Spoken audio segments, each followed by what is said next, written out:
Hello and welcome to episode 105 of The Imperial Truth. I'm Greg. Joining me, as usual, is Mr. Neil. Hello, Greg. Hello, Neil. How you doing?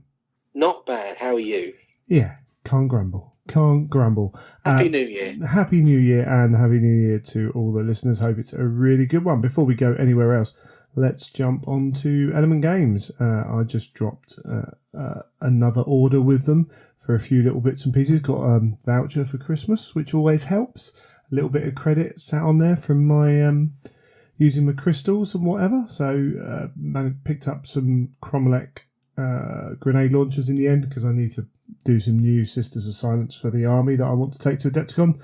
So I kind of needed to get on that to get that done quick. And actually, I was looking to purchase some second-hand Sisters of Silence models, and going on eBay and then going on trading sites on Facebook, and it was with postage. Some of them were either the same or more than buying them from Element. Oh, really? Yeah, people selling boxes. It was all around that same price. So I'm like, well, I'd rather go to Element. You know, in that instance, if it's about the same price, I'll just go there, get my crystals. You've got to be making a bit of a saving to then buy it second hand and through Facebook, haven't you? Really, it's got to be got to be something there. Exactly. It would, otherwise, you just what's the point almost? But I know there's no it's going to turn up, and it's going to be all right. If there's a problem, we're going to get it sorted without hassle and everything else. So. Yeah, but got a little bit of that. I've also put in an order for Janisha Kroll to pick up at the open day to add into that as well. Cool. So did splash. I'm getting a couple of purchases in before 2019, and where I can then say it was a 2018 purchase. You know. Yeah. Oh, that's stuff I've had in my collection for ages. That was the last year. So yeah, I bought that last year. I've had it ages. So have you been able to do any hobby over the Christmas period? Actually, none. I had all these great intentions of having time off work and thinking, I'm going to get loads of stuff done because I'll have all this free time, and then actually having all the family over for Christmas Day and Boxing Day actually was a much bigger task than I thought it was going to be, as these things always do. Yeah. About 3 days preparing for it, 2 days doing it, and then as soon as we sort of finished, it was off to go and see other relatives. And really, I mean, on the odd night that we were actually at home, I was just literally sort of worn out and just couldn't even face painting at all. So I didn't get anything done. So I actually feel as though I'm a little bit behind where I want to be coming up to the start of 2019, because I wanted to have things done and getting things prepped ready for Adepticon. So sure. I feel as though I'm a little bit behind my schedule. So I'm probably going to have to try and make some time up from somewhere. Yeah, absolutely. I know that feeling. We've got we had everyone around ours, so Christmas Eve was lost kind of clearing up, sorting out. Christmas Day, spent the whole day either making the house ready or entertaining, and then Boxing Day was, other family, and then the day after was clearing up our house, and then all of a sudden you've got to go out and do some stuff, and even New Year's Day we spent most of that around friends, and and this is part of the reason why this episode's a little bit late. Got ill for a couple of days as well, which didn't help, so it soon takes its toll on you sometimes, doesn't it?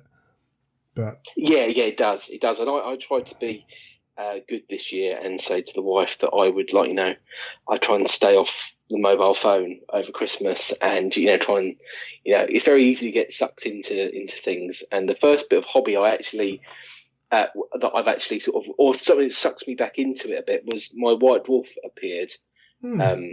This morning on the doorstep, and I was like, oh, and it was quite a nice little hobby injection to sort of have a quick read through the White Dwarf, a very painty issue as well. Sure, this month, so that was quite a nice surprise. So they've relaunched White Dwarf, haven't they? I think they've got a new editor.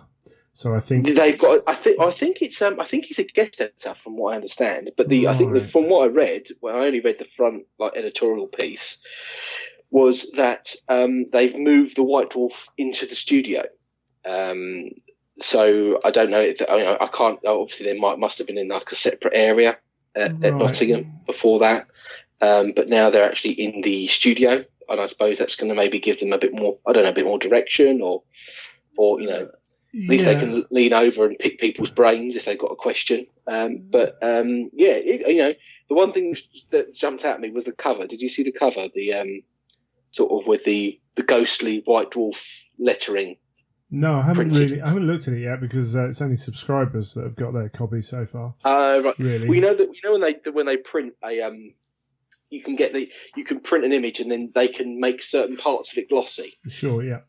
And they've made so it's just a picture, but then all the text is done in that glossy, over the top, right? Okay. Sort of way. So as you look at the White Dwarf, it's just a picture, but as you tilt it, that you can see the text sort of shine.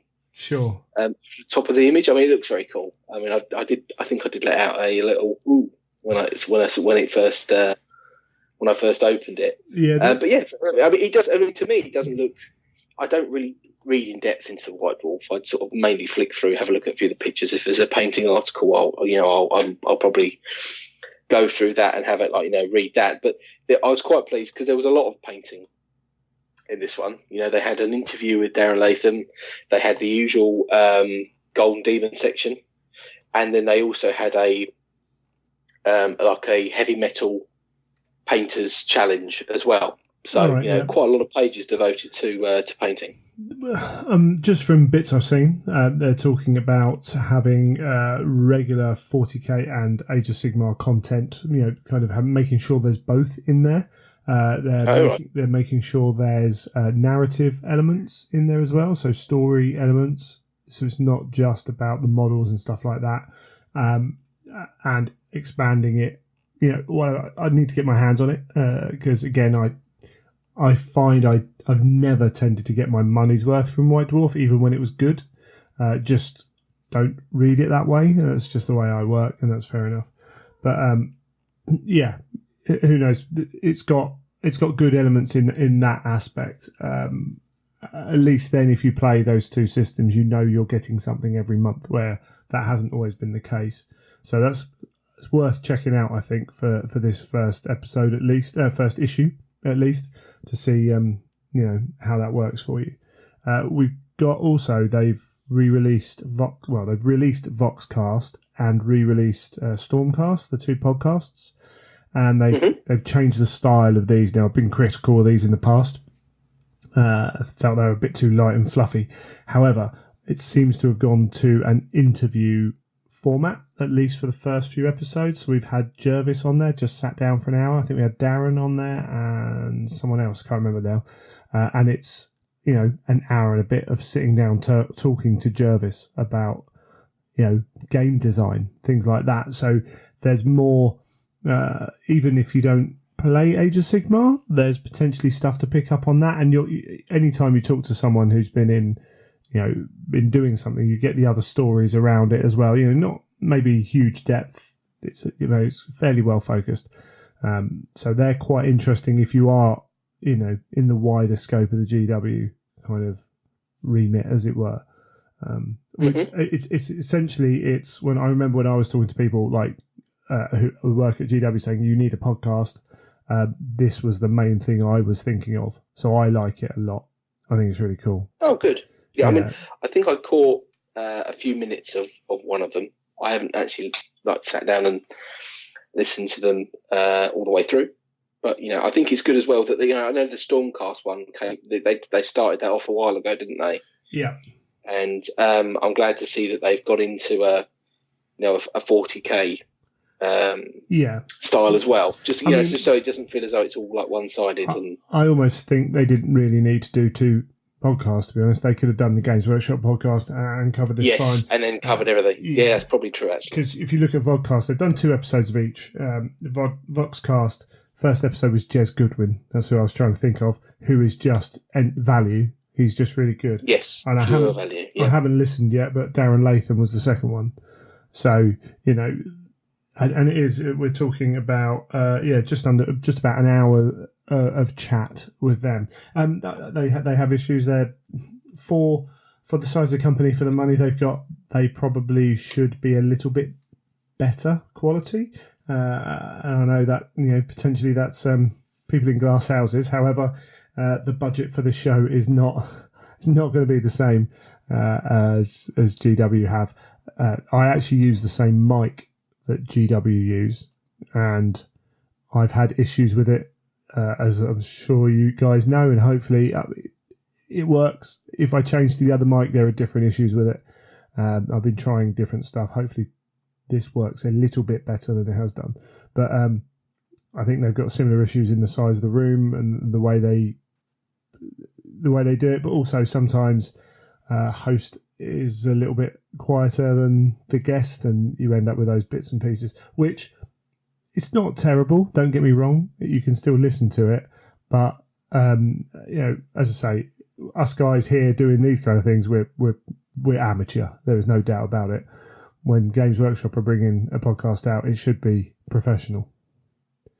So, completely. So yeah. I think they just need to improve that, and it's a minor complaint, but it's something they should be able to sort out fairly easily. So I'd like them to do it, but we'll see. Definitely, yeah. But it's been good to see them, doing this. I don't know if you've noticed recently, but they seem to be taking a much more interest in Instagram now, as well as just Facebook, right? Which has been. I've appreciated that because I much prefer Instagram to anything else. I can never get Facebook to work, as you probably well know. And they've definitely been putting up a lot more posts on Instagram, and they've also been putting up information of ways to share things with them on Instagram as well, right? Hashtags to use, etc. Yeah, that's good, and I like to see that continue. Obviously, we had. Adam Troke was brought in to the community team. I thought there was some other posts as well. I don't know exactly. I kind of lost track over the last few weeks, but they've expanded what they're doing there, which is interesting. You talked about White Dwarf being brought into studio. Now, I have heard some rumours, and these are rumours, rumour alert, that the Forge World design team or Forge World are being like...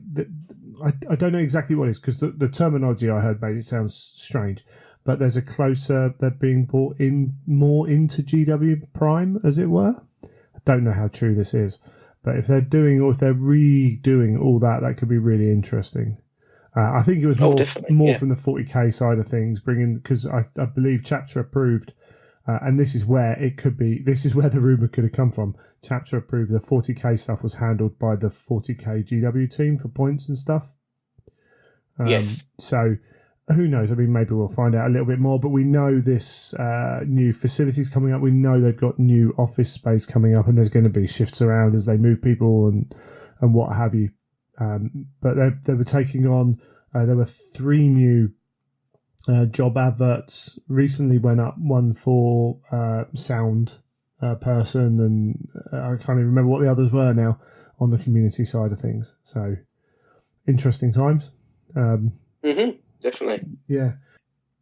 So enough of all that. What have you been up to hobby-wise? Have you managed to get any painting done? I've done a little bit of Sisters of Silence, and I've got a lot of bases because I've painted them separate from the bases they're going to be on. So I've actually got a shed load of bases out in front of me. And I've decided like all my 40k and all my Heresy are going to be on the same basis. That way, like my knights can go with any army and they can go with good and bad and what have you. So it just makes things so much easier. Makes a lot of sense. Yeah, it just it spreads the army over that many more projects, which is good to see. So I've got, I say the aim is the Adepticon army. Got some more Sister Science. As I said, I've ordered some more Janisha Krolls coming. Don't know how many I'm going to have done. I've got some Custodes I'm going through some of my old models, trying to get them off bases. Plastic models glued with plastic glue to plastic places is always a fun one to get off. So if I can find some time at work, I'll be trying to do a little bit of that on like lunch breaks and stuff. But bits and pieces. I've actually been painting some 40k stuff. I won't really talk about that, but that's been interesting, getting a little bit kind of smoother and quicker just by getting the brush out and painting along. You know how it is. it takes you a while to get back in the groove, doesn't it? Yeah. Get in the groove. Yeah, it's a funny old thing, isn't it? You can, if you can devote that hour to a night, then everything sort of, you can keep everything in a nice place. You take a few nights off, and it's like restarting an old car. Yeah. It takes a while, and it helps. Like my parents got me a little desk organizer thing. So it's a little it's a metal frame with a canvas kind of pouch that you clip onto a desk, and then you can hang other little pouches off of it of different sizes. And it's cool. Actually, to be fair, because I cleared my desk ahead of Christmas. A lot of that stuff's back here now. But actually, having that beside me, I can put tools in one. I can have little bits I'm working on in another one, and having a clear. We've talked about it so many times, but having a clear desk helps. So trying to. Yeah, I'm very much if I'm in a lull, if something's not going right, I'll have a tidy up. Yeah, absolutely. And that usually helps. Yeah, and then the other thing is, it's almost not buying stuff. So I've put in a couple of orders. I've had some credit element, so I managed to put an order for 50 quid's worth of stuff in. Cost me tenner, so that's good. And I put that order into Forge World for bits and pieces that I know I want and I'm going to use definitely for Adepticon. So I'm like, those are time critical, so I need to get them. And I've seen lots of stuff on trading sites, and the amount of times I've gone, yeah, I want one of them, and I've looked over again at my pile and gone, but I don't need it now. And even to the point where my friend's selling 3 rapiers, and I'm like, I'll have them. And then a day later, I think I bought 3 rapiers. Oh yeah, they're in that box. I still haven't got them out of that box. Where I bought them second hand off someone. So I'm going through all that kind of stuff, getting that out, kind of realising what I've got, and also selling all the stuff I don't want. And we talked about this a few times as well. But I've got books down here. I've got so many models, and I've got, at the moment, I've got that little bit of time while I'm at work that I can do stuff. That's going to be dedicated to A, finding a job, and B, selling old models and recouping money, because we're going on honeymoon. That's going to cost a bit of money. But as we go and talk about what we've got planned for 2019, that'll come into that as well. So, we all have to do. We've all got, well, most of us have so many models that you're never going to get around to. I think that's a very difficult thing for me. I'm quite strict on what I buy usually, because usually it's for a project, like a painting project. So if I buy a box or something and I only need one bit of it, then I feel as though I've used that box. Sure. Yeah. And then sometimes I just need to cleanse and throw that stuff away, because I know it's something I'm never going to use. Throw it away? Yeah, I'm quite ruthless like that. If I want to have a clear out, I will just. I had a friend come around once, and he was looking for a load of stuff. I said, "Oh yeah, I had one of them." He went, "What'd you do?" I threw it away. Right. He went, "Why did you throw it away?" And I was, "Oh, I just didn't need it anymore." And he was like, "Oh, yeah." In the end, we came up with a deal that every time that I got around to having a clear out, I would just take him a big box of stuff. Right. He would have a rummage and keep what he wants to keep. I want in on that. I want second dibs. Yeah, and it's quite interesting actually. So I'm eBaying a lot of stuff, and sometimes it's really hard to do. For time wise, I've had some old high elf silver helms on sprue, and no one wanted to buy them at the price that I wanted to sell them at. So I cut every individual piece off, and then grouped a couple of heads together. Did that for like 6 heads or 8 heads or something, and then sold them each for £1.50 or something like that for a pack. And people buying them, no problem. And then sell the bodies. Yeah, because people need parts for, and this is how Egghead Miniatures and all the bit sites, they make money doing this, but it's quite time intensive. You have to have kind of a good system set up, and I'm still not that good at it. I've just had the opportunity to do it while working as well. So I've been able to do that for a while. I'm tempted to use some of the time I've got left to just go through all my sprues and literally sift them all out into heads and whatever. Because it's things like you buy like the Primaris Reaver heads, the ones with the full skull masks. Yes. Yeah. They'll sell for a couple of quid each, kind of thing. You sell 3 of them, that's £6. You make money back off that box. So I'm being a little bit more kind of canny in the way I'm doing that as well. Because I think it's that extra time element, but yeah. I mean, I've often thought that with even with Forge World bits, when you buy a set of when you did a set of like the close combat weapon set or the special weapon set, and you need like 3 of the 10 pieces because you need them for the flamers or something, something in there, and then you have all these spare bits that you just don't, you're never going to use. I've often thought, that's probably another good way of stick those up as individual items. And it's not feasible to do it for every part of every kit for everyone because it takes time and you've got to store it somewhere and keep little baggies and all that jazz. But there are always like those parts that everybody wants, and if you've got 1 or 2 of them, you can send them on. And also, it helps people as well, because people are on the lookout for these things. So that's a little tip. If you buy a box of plastic stuff, there's always those little bits that are more popular than the others. But yeah, that's pretty much been my hobby. Actually, sounds quite sad, but I'm looking kind of to set up. I've got on honeymoon in January. That's basically 2 weeks gone, and then we've got the weekender. That's another weekend down. I've got the open day. That's another day and a half potentially gone, and then away to Adepticon in March. I think I've got an event or 2, only local ones.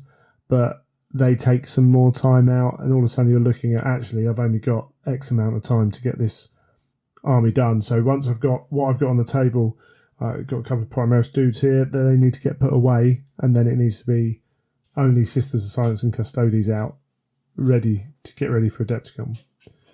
But yes, it's all part of the fun, isn't it? So it is. That's like what we've been up to. Should we have a little chat about 2019 and what? Oh, actually, no. Let's do that later. We'll go through we'll do a kind of more of a review of 2018. We did have a couple of. We actually had the Advent stories. That's what I was going to say. The Advent stories carried on. For those who are reading the stories, we've got an interview with Laurie on not too long where we highlight aspects of the style of his story because, it causes ripples, as Laurie sometimes does. He has a habit of doing that. Yeah, exactly. And I put that question to him, basically. But we also had finished off really strong with a Aaron Dembski-Bowden story about Latara, the shipmasteress of the Conqueror, on its way to Terra. If you want a kind of there's no doubt the path that the World Eaters are on, and it's grim and it's pretty cool. And Latara is a one woman you do not want to mess with, even if you're an Astartes. To be fair, absolutely fantastic, really cool. We didn't get any more releases, really. There were some awesome Necromunda heads shown off today, which I assume will be out in a few days. I don't know if you saw them. I did, yes. Yeah. A very brief look. I think there's some really cool options for characters and stuff like that in there. Obviously, they might be a little bit small for Space Marines, but if you've got the odd human character or Mechanicum, or you're doing Soda Auxilia or whatever, there's some really cool options in there. I mean, it's cool as well because they do have so much cool, unique stuff coming out for Necromunda that it's sort of a nice farm for us to sort of that's it utilise, isn't it? Really? Yeah, and there are, because there's they do weapons packs and things like that. Again, it's nice little bits. Kind of, I'll jump in there and pick out 1 or 2 bits that I need, and it's feasible to spend that money on doing that without worrying too much about having to recoup that money. So that's pretty cool. So yeah, we had those out, and then we had the reveal of Haval Redblade. Redblade, yeah, whatever his name is, Haval the Space Wolf, and most people had guessed it by the silhouette. There appeared to be a wolf and a heavy bolter. What are your views on said model? I was a bit underwhelmed when I saw it. I was, I do love a little Christmas reveal. I thought it was good fun. I do always like them. Not my favourite model by a long stretch, and I didn't think the paint job was particularly good either. Right. And that's probably what did it more for me, to be honest. Sure. I looked at it. The paint job looked a little bit amateur, and that sort of then I think that switched me off instantly. Then. Yeah. Once I'd seen that, and it could be one of those models that when I see in the flesh, it looks fabulous. Someone does a great paint job of it, and I think, wow, what a great model. But when I saw it and I saw the paint job, I was a bit sort of turned off. Yeah. So first thing, I like the reveal style. It was maybe a little bit too like guessable, but at least we didn't have it being leaked 4 days beforehand. Like we have when we do the picture. So I think that works. That's cool. And even though most people believed it to be a Haval, there were still other people going, actually, no, I think it's this. There was some interesting, a lot of people thought it was riding something. And there was an interesting take on it. I can see why they got there, but I can't see how, but that's cool, So there was some discussion online about that. So model, yes. I found it really hard, actually, because I was like, cool, it's a Haval. And there were definitely elements of the model I really like. But I wasn't... I think the big problem is, right from the start, this is a character series model because it's a known character. And I think if it was released as a model, then as part of the normal line, it would be okay, like not stellar. But it's a character series model. It's a named person. It doesn't feel... It feels like one of the poorer character series models. To the point where it's like, does this qualify? It didn't scream out at me. I thought, wow. So many of the other character series models, non-Primark ones, I've looked at and thought, wow, what a great, what a great pose, or what a great scene it's portraying. But it didn't really do it for me. Yeah, absolutely. And then the paint job, as you say, it seemed again not to be the level we would expect for a character series release. And of late as well, the painting standard has gone up quite considerably over the last few years. Well, with their people they brought into the team, so I was a little bit surprised to see. Yes. See that paint job, and it might just be that it was a rush job. Who knows? Because I'm sure they've got someone to paint it who can paint. Because we'll talk about reaction. I've seen a lot of reactions are the blind monkey that painted it or what have you. The chances are the person who painted it can paint. It could be. I mean, and this is just me guessing that we know that this does happen quite a lot in the Forge world. That they'll be producing that model. Someone will have a Space Force an army and say, well, can I have one of those? I want one for my army. That person paints it up. And then when they need to do a shot or they wanted, maybe it was an early reveal and they thought, oh, do you know what? We haven't done we haven't got one of the studio guys to paint this yet.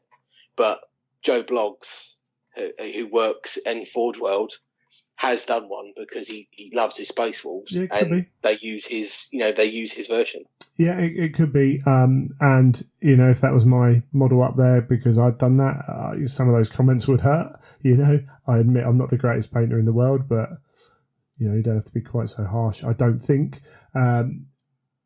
The colour scheme. Then again, though, you got to remember that we are then comparing it against studio painters. Yeah, we are. So, we are. But there's if you're going to have comments like that, it's a bit sort of like if you're going to put up an official shot of a model not done by the studio painter, it's going to get a little bit of flack. Yeah, it is. But there's flack, and there's the way we, there's kind of vitriol because the other thing is. It happens, and we'll talk about the Space Wolves. The person who sculpted the Space Wolf can't sculpt to save their life. They should be sacked. Blah blah blah. That person made. The usual. That person. but that person made Alfaris. So, right, just because one model isn't what you want or up to standard or however you want to look at it, and the Space Wolf, the Varagir Terminators were not great, then. That doesn't immediately make that person rubbish at their job. They've had a day that isn't as good as their other days. But other people also have to say, yes, we will put that up. Yes, that's okay.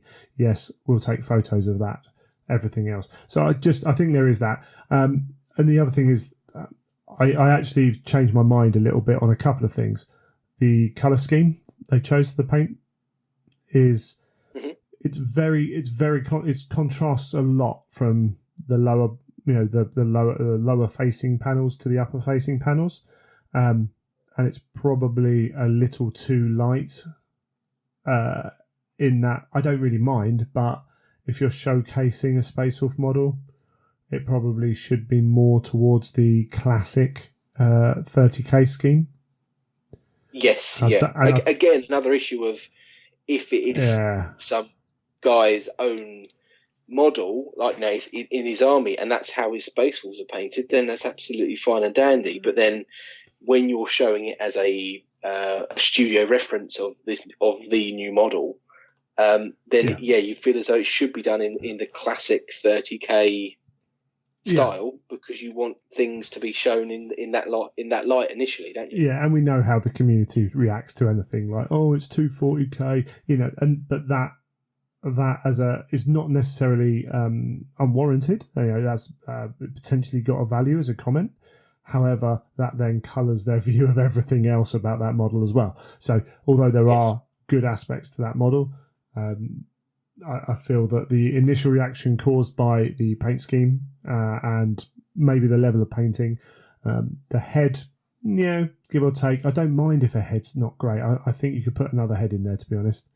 Like, that doesn't bother me too much. So many people do it as well, and that's another thing of the the cool thing about so many different heads that you can then get from other places. Yeah, so it was interesting, the kind of scope. And one thing that came out, so a lot of people were very negative towards it. I wasn't too sure to start with. I kind of like it. I like it in general. I think that the reveal wasn't necessarily the best way to do it. And I want to see it in plain resin. I want to see it up close, which hopefully we might do at the New Year's Open Day, because that'll be the real. That's the real test at the end of the day. I mean, how many times have we seen a model on a photo, not liked it or what have you, and then there's a strong thing to say that the photography, as we've mentioned a lot of times, of the studio photography can be really, really hit and miss, poor. Yeah. And I've had conversations with the heavy metal team but they do have different photographers. Yes, there's a White Dwarf photographer, there's community photographers, there's studio photographers, and they actually have their own people that they prefer. So they'll have so the heavy metal team will have their studio photographer who knows how to photograph their models, their style. And often when things have come up for photography, where they've snuck in their own photographer to go in there and take all the photos, so that then when someone says, oh, we need photos of this, they just turn around and go, oh yeah, they're all done, here you go. Oh sure, okay. And they sort of they can manipulate things that way, whereas maybe we do know some of the photography that's done with some of these models can be awful, and that guy walks up, oh, you need a photo of this, yeah, no problem, bosh, done, and it doesn't show it off in its best light. Maybe the paint job then reacts badly to how they flashed it, etc. Yeah, and it looks awful when they show it.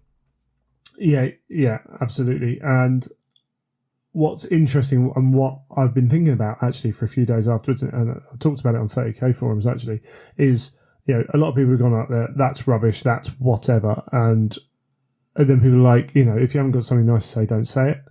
And I think it was Phil actually from Road to Terror was one of the people who said, well, no, I'm allowed to say it's rubbish. If you're allowed to say that's awesome, then I'm allowed to say that's rubbish. And I'm like, actually, yeah, I suppose if you don't have to quantify why something's awesome, then should people who don't like it have to quantify why they don't like it? I don't think it's exactly the same. But I think now when people say that, I will just gloss over them. I'm like, well, if there is no comment as to why, then I can't interact with that huge amount. But they're allowed to have that opinion. They're allowed to voice that opinion. It's a reaction as much as it's awesome, I love it. I do think there is there is a difference between, so when you reply with "that's awesome, I love it," then it feeds into like the buzz, the excitement, and everything else, and you're creating something with that. And when you're like this is rubbish, you're also creating a negative kind of environment in that. So I think there's a slightly more of an emphasis on, if you don't like it, you probably should add a little bit more on as to why, and you should do it in a reasonable manner. You should critique rather than, I can paint better than this blindfolded, and some of the extreme comments you get, and you get that because it's the internet, and I appreciate that. But I think it was just one of those things that actually, you know what? Do people have to justify every opinion they have? Because we don't do it positively. But so I think from my point of view, if I was going to be negative about something, I would hope in the future, and I won't do this every time, and people will call me up on it, and that's fine, that's cool. We're only human. But I think I'll say, actually, I don't like this model much from this photo. I think the paint job isn't as good as it should be. Some of the highlights are pretty harsh rather than smooth and blended like they normally are, and the way he raises doesn't look anatomically correct. I would have much preferred it in this, something like that adds into a conversation, whereas something like this model's rubbish, I could do better, doesn't move that conversation, if you know what I mean. Yeah, I know what you mean. Yeah. So I think it's but on the other hand as well, we can't sit here moaning at people who just say something's rubbish. If someone actually really hates a model, fair enough, you can't do that. When you go to the real problem is when you go to the level of hyperbole where, and again, it's internet speak. Someone goes, "This model's cancer," something like that. It's like, well, actually, really, are you just, maybe you are just trolling. Some people do it without trolling, but I feel there's no need for. Again, the problem you get when you talk about this is generally the people who listen to this podcast probably are going to lean towards not doing that kind of thing anyway. Mm-hmm. And even the ones who do it probably don't care, because that's just the way, they want to express themselves, and they will continue to do it. So when you get into any conversation like this, I don't know, maybe the odd person stops and thinks about how they talk about something. I have over this, and I've actually done it kind of the other way, in a weird way. I'm like, okay, I can accept that a little bit more.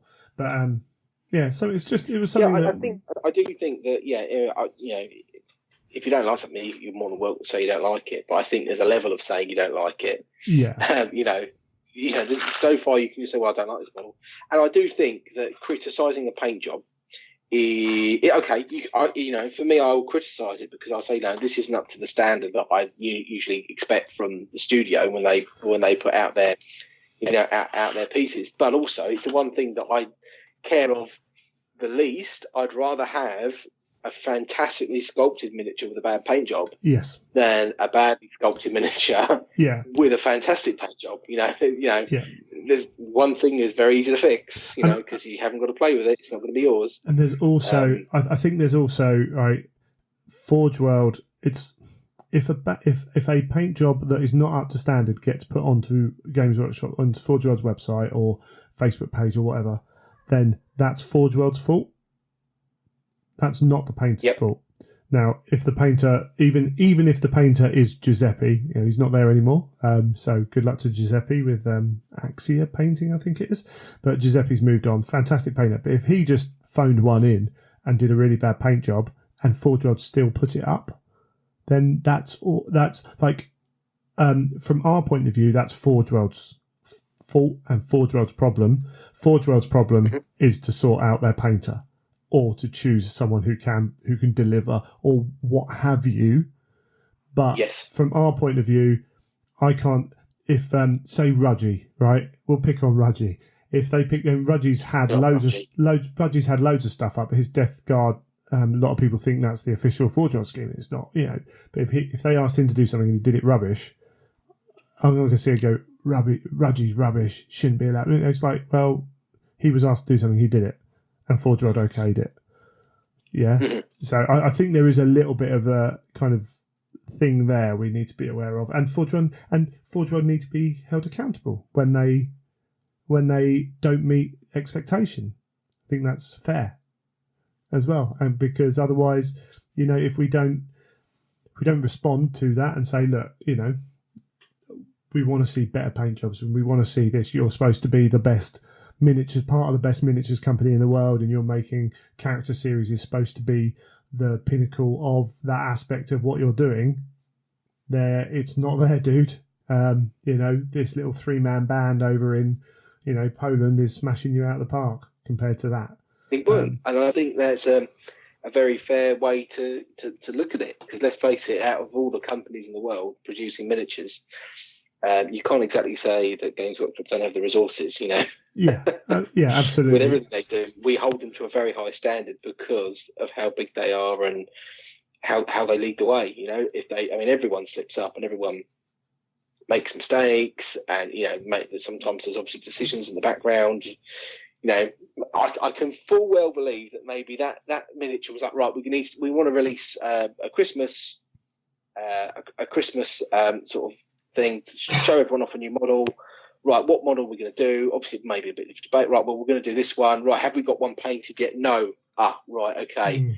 Has anyone painted one? Oh, yeah, Joe at the back of the studio's painted one of these. Oh, let's have a look at it. Yeah, okay, that'll do. Let's photograph that, put that up. That'll be our... you can just see it. There's a conversation that's been had, and they've thrashed it out. Yeah, that'll be fine. And then you get obviously all the idiots on the internet, which can't be easy to deal with. Yeah, absolutely, and and they're allowed to express their discontent, but it would be nice if it was done in a more measured way, I suppose, or a more critical way. But there we go. Maybe this means we're getting. I don't know. Maybe it was on the pipeline, Haval, and it's finally been done. Who knows? Do you know what the massive number one massive plus? What's that? Of this being shown? Another Heresy model, another character series model, which shows you that they are actively. Yeah, it just reaffirms that it's Do you know it's still going on. I didn't even. If they'd released one and they said, "Oh, look at this new Hobbits miniature," I think that would have been a hell of a lot worse. For all that talk, that didn't even cross my mind, because whenever I see those comments, I'm just like, whatever. Forge World are employing people. They're pumping out. They wouldn't be making a black book if they were tying up the Heresy. If it wasn't making money and all the rumours that come out, why would they put in more resources into it? It doesn't make much sense. But there we go. That's a different story. Right, I think we'll take a break there and we'll come back and talk about, more Heresy stuff, which is always good.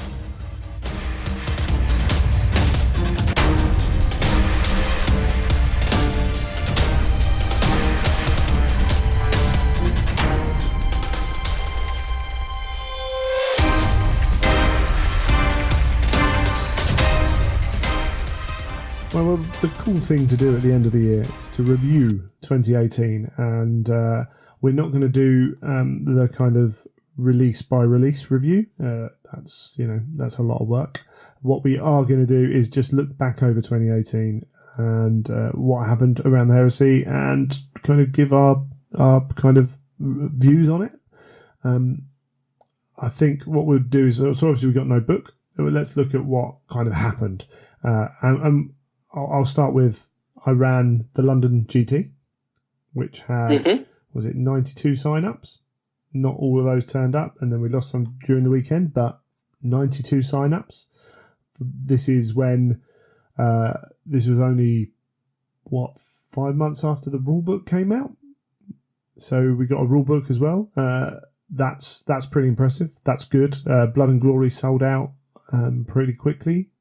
Sold out, and then we added more tickets on at a time of year when it was kind of, the tickets weren't available as early as we'd like, so we did really well there. The growth of the what do you call them events, the other Geno 5.2 events, selling well. Heresy Camp doing okay. Adepticon, LVO growing. The independent scene from my point of view and my experience over the last year has been pretty strong. Lots of which I different think is a events. great sign. And do you know what? It's almost one of those. Do you remember you spoke ages ago about the Hobbit scene where they, remember this was a conversation we had a long, long time ago when you were saying, "Oh, I don't know what's going on much with Lord of the Rings and the Hobbit," and then you had a few people contact you saying, "Actually, no, there's a really good, strong scene there in the background." And and then now obviously they've got way more releases coming out. To almost sort of want us to be into that sort of spirit. Yeah, where absolutely. the independent scene is strong enough to keep everything ticking over, and we will just wait for Forge World to get all their other bits and pieces sorted out. So then when we get new books and things, everyone just kicks back off again. Yeah. We have to accept that Forge World. We're not going to get the release structure that Age of Sigmar or 40k are, and that almost makes it harder because there's just so much stuff like constantly coming out. All the new Goblin stuff that's coming out this month is just fantastic. We're never going to get. They are doing some amazing stuff, and that's half the problem, like you say. Yeah, and that's come off the back of the latest 40k releases, and we're going to get the Wrath and Rapture stuff that's come out that just kind of seems to have been thrown in. Like we're not going to get that level of a release. It's never going to happen. We have to, as a community. We also didn't get. I don't want to be too negative. It's an interesting one. Maybe you'll address it now. The podcast, myself, have been accused of being a fanboy and everything else. And you know what? I am a fan of this system, of this game, of GW in general. I wouldn't be podcasting about something that I didn't love because, frankly, it takes too much of my time and energy to not enjoy what I'm talking about. But I think we are critical where we need to be. We will always have. We're not the BBC. We're not going to be sitting here trying to be as down the line as possible. There will always be a positive stance towards what we're doing, but we will also say what we believe is a negative. And some people are going to disagree and think we should have more negatives, and that's fine. That is cool. I haven't got a problem with that. But I'm in this because I want to keep playing it. I want to keep making models and reading books and stuff like that. So everything we do as a podcast is slightly coloured that way, and you should come to the podcast knowing that. And then when I say, this is all right, I quite like it, then you might know that actually for you where you stand, that's not going to be up to standard. That's cool. We all bring our prejudices, our kind of thoughts and processes to these systems. I think so. That's kind of an overview of the whole podcast. And when we're talking about this, I just think it's good to kind of reiterate that a little bit. I think you're in a similar stance here. You wouldn't be here if you didn't enjoy it. Yeah, no, completely. I'm positive on nearly everything that's produced. But I will, if I think something's not up to standard, or if I think something could be done better, I will always air that opinion. But what I certainly would never do is just attack something. Yeah. Because my opinion is justified, and I want to talk about it, but I won't attack something that I deem that's just not good enough, and then just go on a massive sort of spate of just trying to destroy it or take it apart. What we will do and what we have done is we try to understand a decision, and that hasn't always gone down well, and that is fair enough. Sometimes that's misconstrued as kind of justifying or making excuses. I will try and work out whether I understand why a decision was made. That doesn't always mean I agree with the decision, but we try and look through it. So whenever we talk about something like this, it will always have that subjective element to it. We're talking about the independent scene. Should it have to be as strong as it is? You could say no. There were, did we have 2 Heresy events at Warhammer World this year? Maybe. Do you know what? I think so. I didn't really keep an eye on them. We definitely had one. I think there might have been 2. I can't even remember. The The Citadel over in America had 1.5, I think, because they delayed their opening day. In my opinion, that's not enough.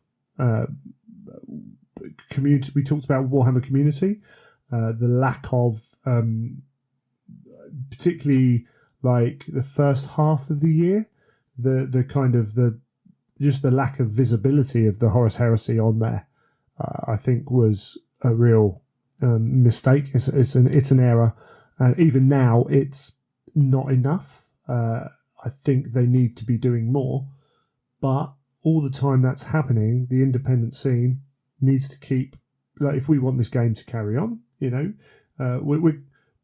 we're in a niche of a niche hobby anyway, so we have to be proactive in getting people involved and what have you.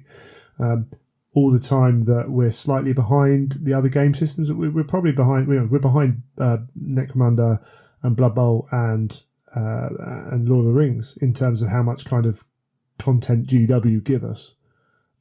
We have to rely on podcasts and YouTube shows and people interacting on forums and Facebook groups and what have you.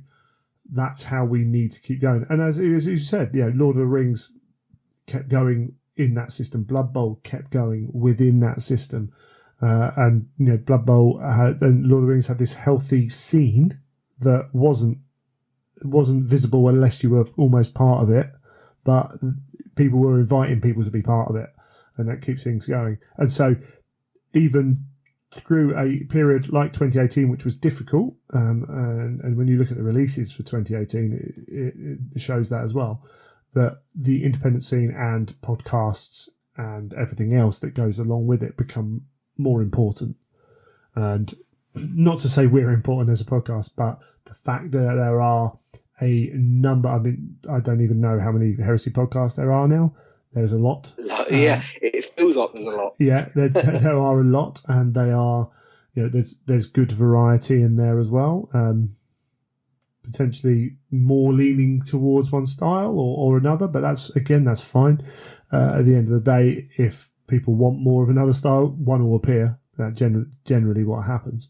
So it's good to see, but it's also good because there are different people who are interested in what we're doing as well. So, and the amount of times I go places and people are just still discovering podcasts and they're playing Heresy, it does happen. So it's good to see that independent scene. I think it's done pretty well, particularly when you look at the guys over at, over in Sweden doing their DMD raffle. The amount of good that comes out of that. You've got the guys in Australia who are pumping out like new kind of their narrative events and always trying new stuff. And in America, where you've got this, really kind of broken up scene, people driving for miles, bringing both in America and Canada and Australia, bringing boards to events to help increase the amount of terrain at them and stuff like that.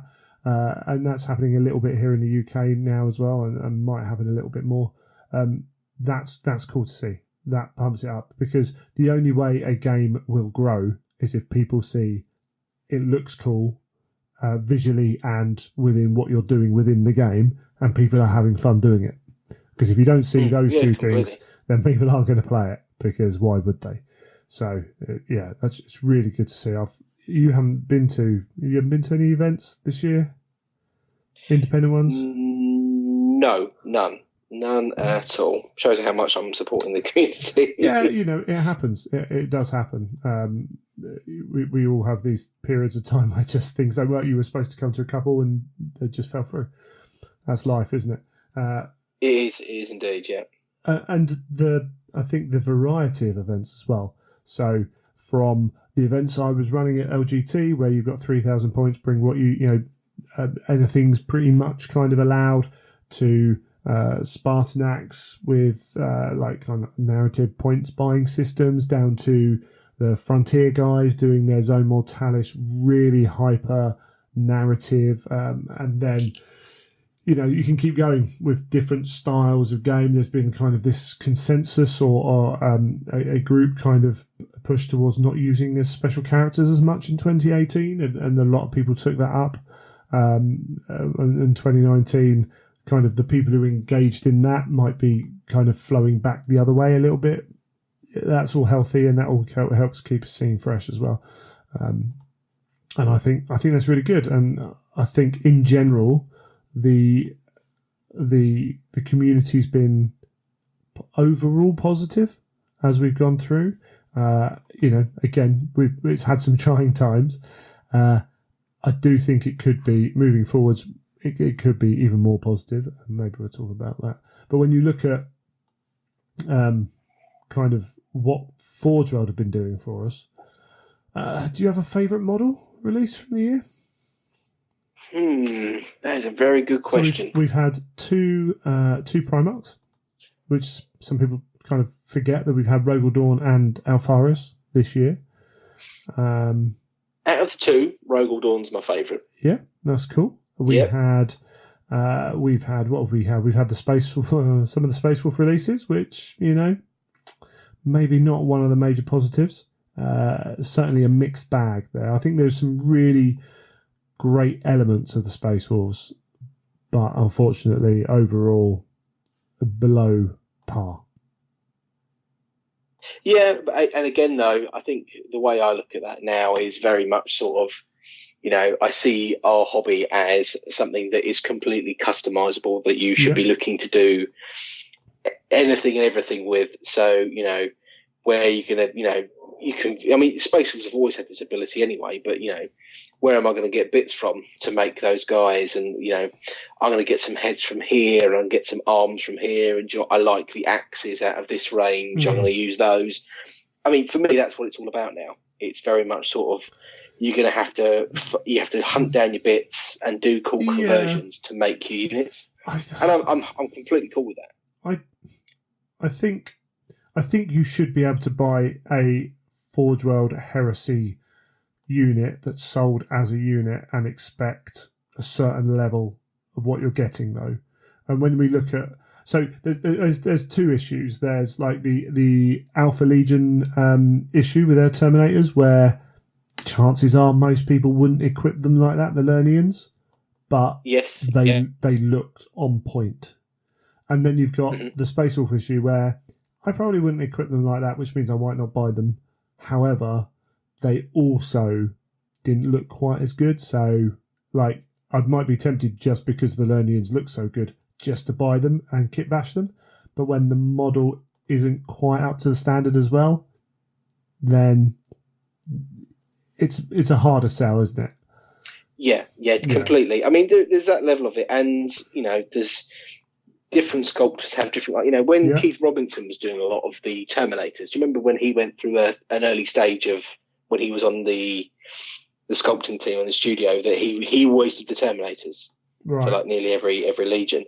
And when he did some of them, and my absolute favourite are the Grave Wardens that he did for the Death Guard.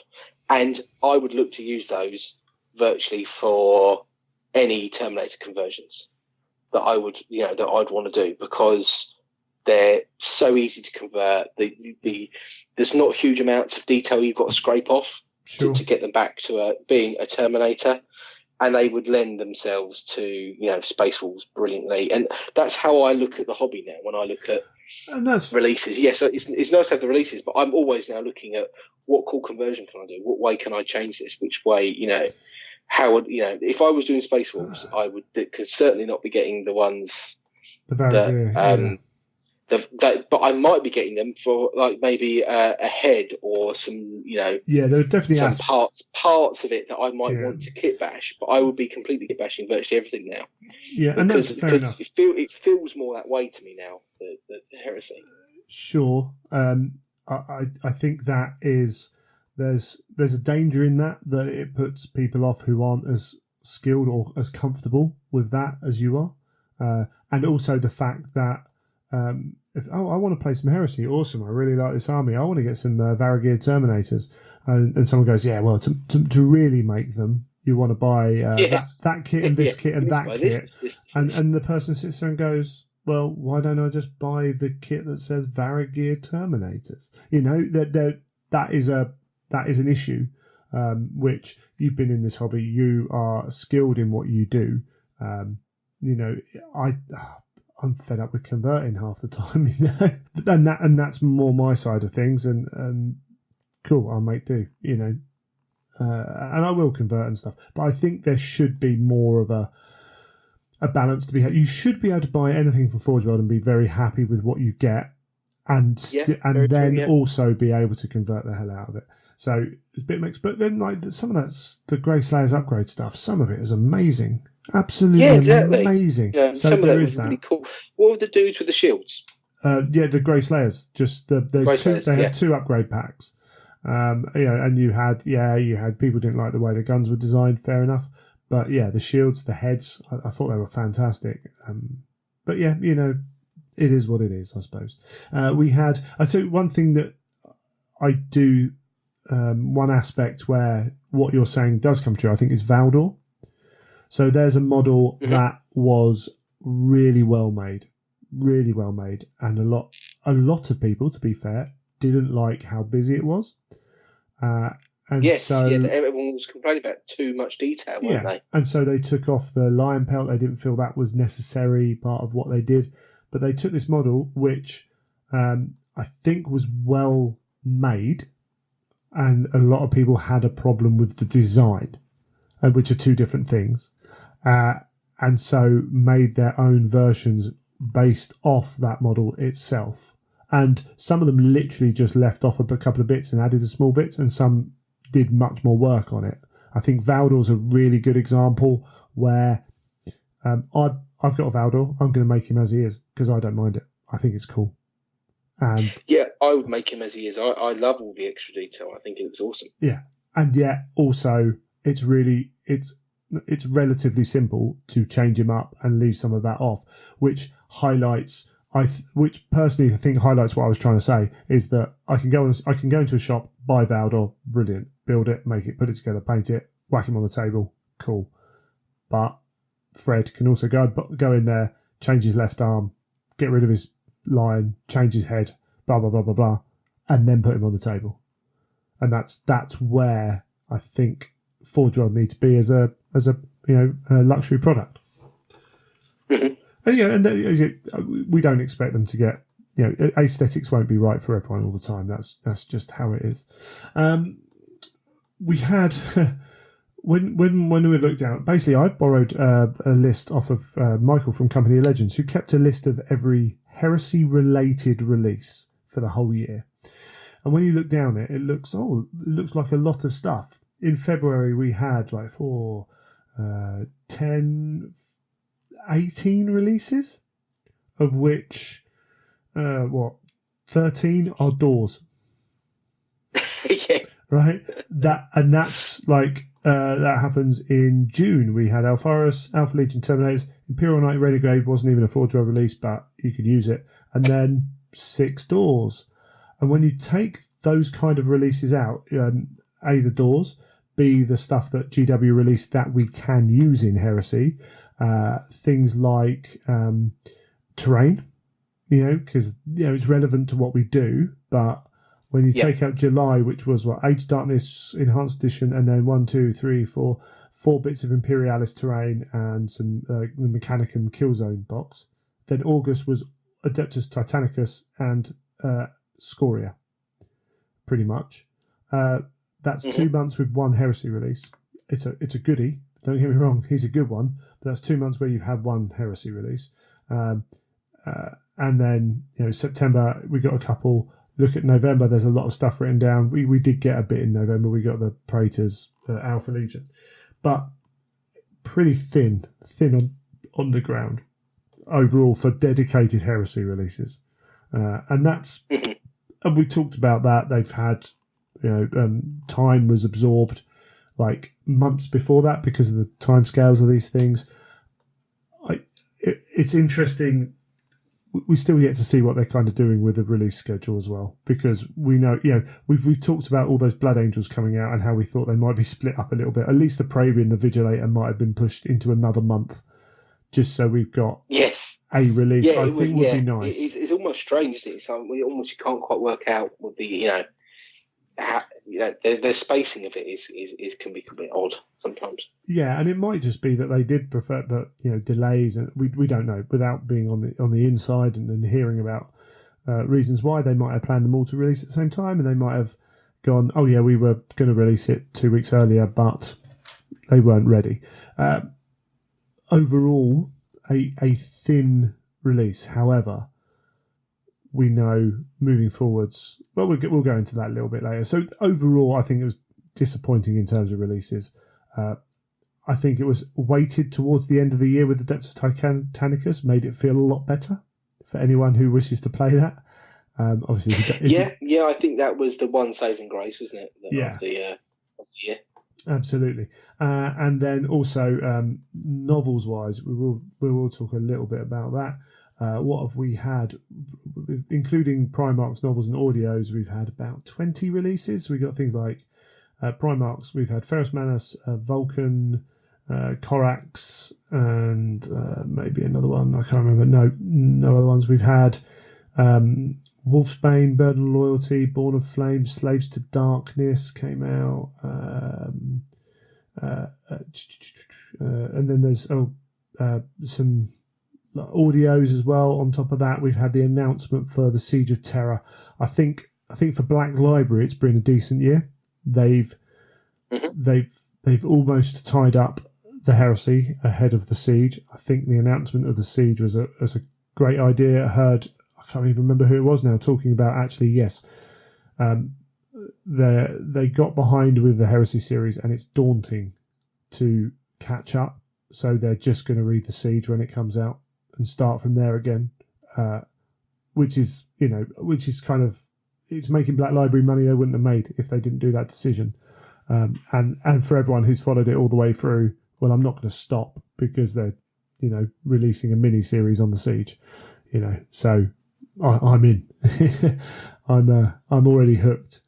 I think they've done a good job in that. What they've done there, they've done generally a good job with the Primarch's novels as well, and it's getting exciting. And the new visions of Heresy as well, kind of tying up all that stuff and being reasonably priced for what it is as well.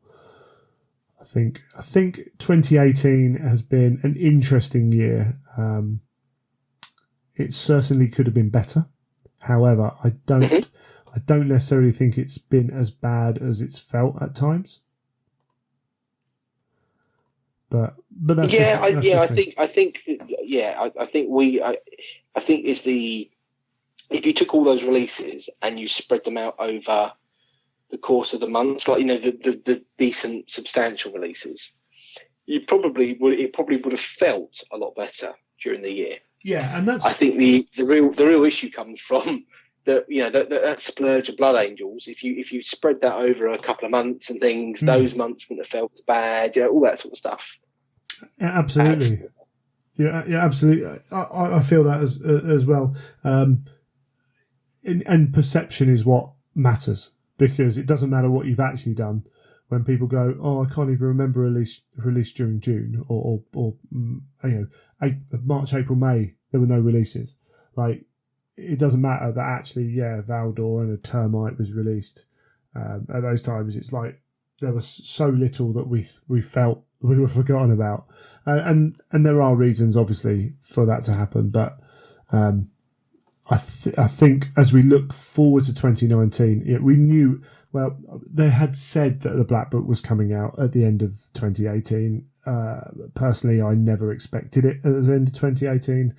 Forge World, every single book's has missed their first projected date. Yeah. That's fine. That's cool. I'd rather it be 3 months later than they expect, but be good.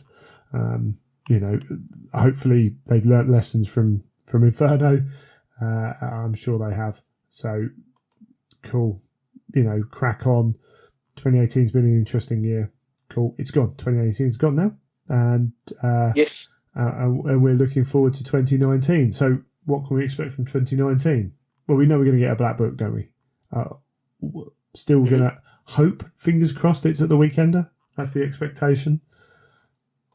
I hope it is, because it's a while ago now. They said that they were at the printers, so it's got that time scale. I mean, I massively hope it is. That's one of my key things. It would be for 2019. It would be really disappointing if it wasn't there. But it's we don't have army books. We don't have the regular influx of rules that Age of Sigmar and 40k have. We rely on the black books. That's what we rely on, and they're going to be a year to 18 months. They always have been, and that's fine. We have to accept that. This delay obviously had its reasons as well, but we're getting 2 legions getting all their rules.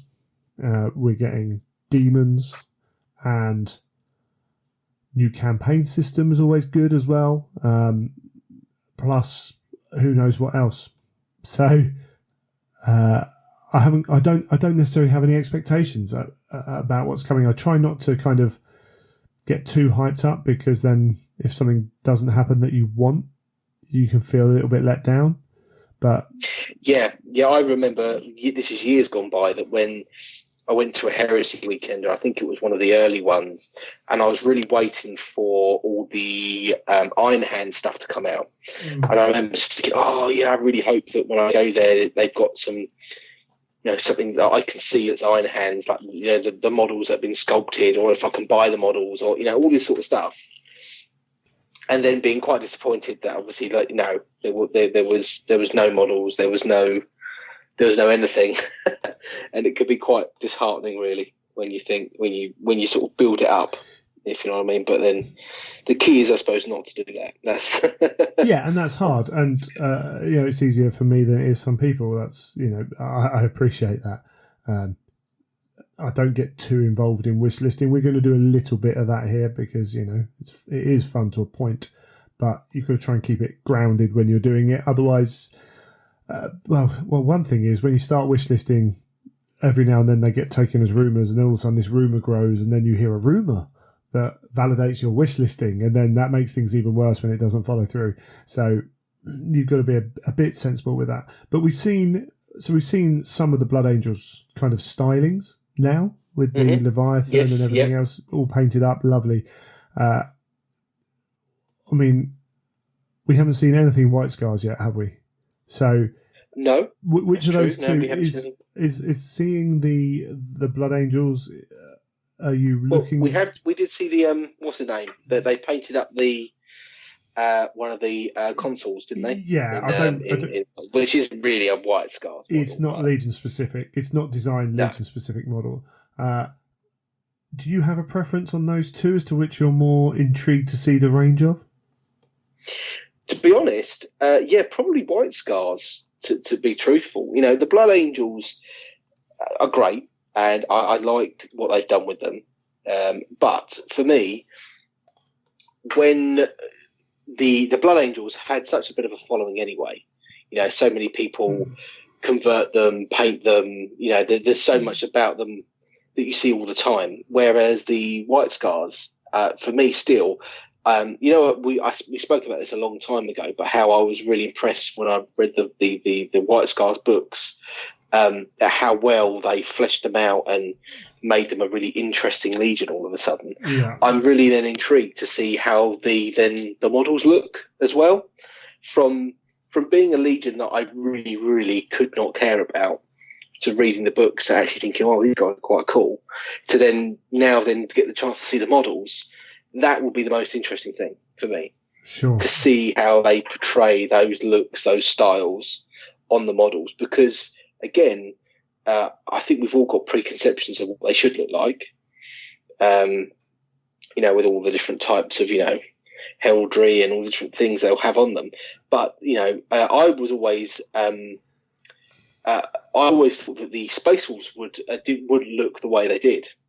And then when they showed them off, I remember thinking, oh, that's a bit different to how I thought they'd look.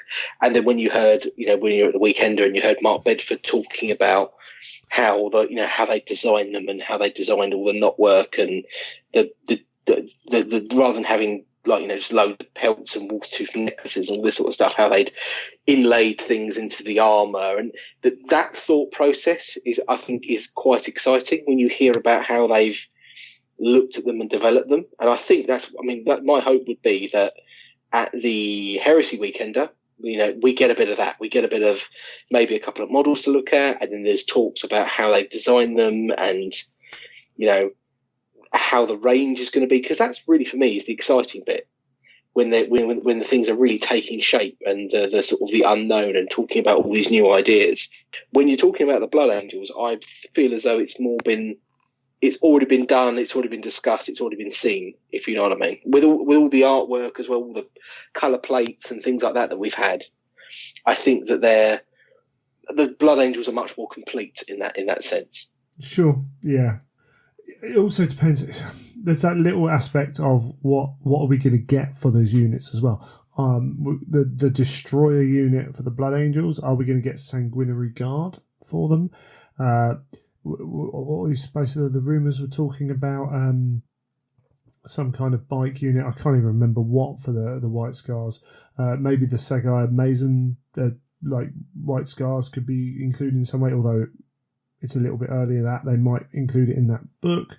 The Keshig Terminators, it kind of depends where they go with it. I really want to see their take on the White Scars though, because they've got to not make them one-dimensional in what they do. Yeah, and I think that will be the interesting thing to see how they do that, how they tackle what they should look like. Because let's face it, everyone's going to be expecting, here are some bike models, here are a couple of special characters, here's the Primarch.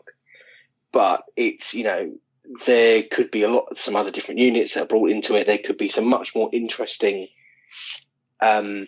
styles of how they look as well. I mean, that's the key thing for me, because I've never been really keen on the White Scars. I think mainly because of the sort of the Mongol sort of look and feel has never really gelled. Yeah. With me, but I'd be interesting to see if they take a different slant on it, if they can make it interesting or they can do something different with it. I think that's what I'd be most keen about. Yeah, absolutely. And then, we kind of expect Sanguinius to be the first of those Primarchs, just from the way Sam was talking about them. Hopefully we're going to get to see him there. What are your bets on Jagatai when he eventually comes? Because it sounds made it clear that he would love to do two versions, on a bike, off a bike. Sam was very clear he wanted to do two versions of Dawn where the body was similar or the same, but his head and arms were different so that he could be dual posed. And there was someone else as well, I think he wanted to do two versions. And fortunately didn't do it because, various reasons, one of which being cost. We've got when Russ and the Wolves were made, they were sold in two separate packs, but mainly because of cost. Because if you buy Russ and you don't want the Wolves, it's a lot of extra money. I wonder if we're going to get Jagatai and then a bike that goes with him as part of the scenic base or playable base, or whether I don't know. I mean, complete. Would that be okay for people? I suppose they could still try and make their own, but I suppose it does depend on how they're going to do the rules as well, isn't it? Really? Yeah, absolutely. Because if the rules are based, he's on a bike, and he doesn't come off that bike, then the model it's going to be designed on a bike. If it's going to be one of those rules where you can take him with a bike for an extra 55 points, he can have a jet bike. Then you're going to want that option, aren't you? You're going to want 55 points. Yes, I would. Yeah, a jet bike Primarch. It's going to be one of those sort of ones where I think that's going to be the real telling factor. And this could be something that we see. Maybe there's been discussions and they've turned around and said, right, well, no, Jagatai, we're going to design him. He's going to be on a bike. Write the rules so that he's just on a bike.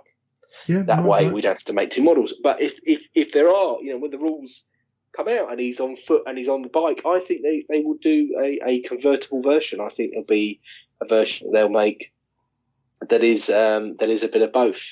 I think it would be. I think it'd be really. Sorry, my personal opinion is they will make him on a bike, and the rules will be he's on a bike.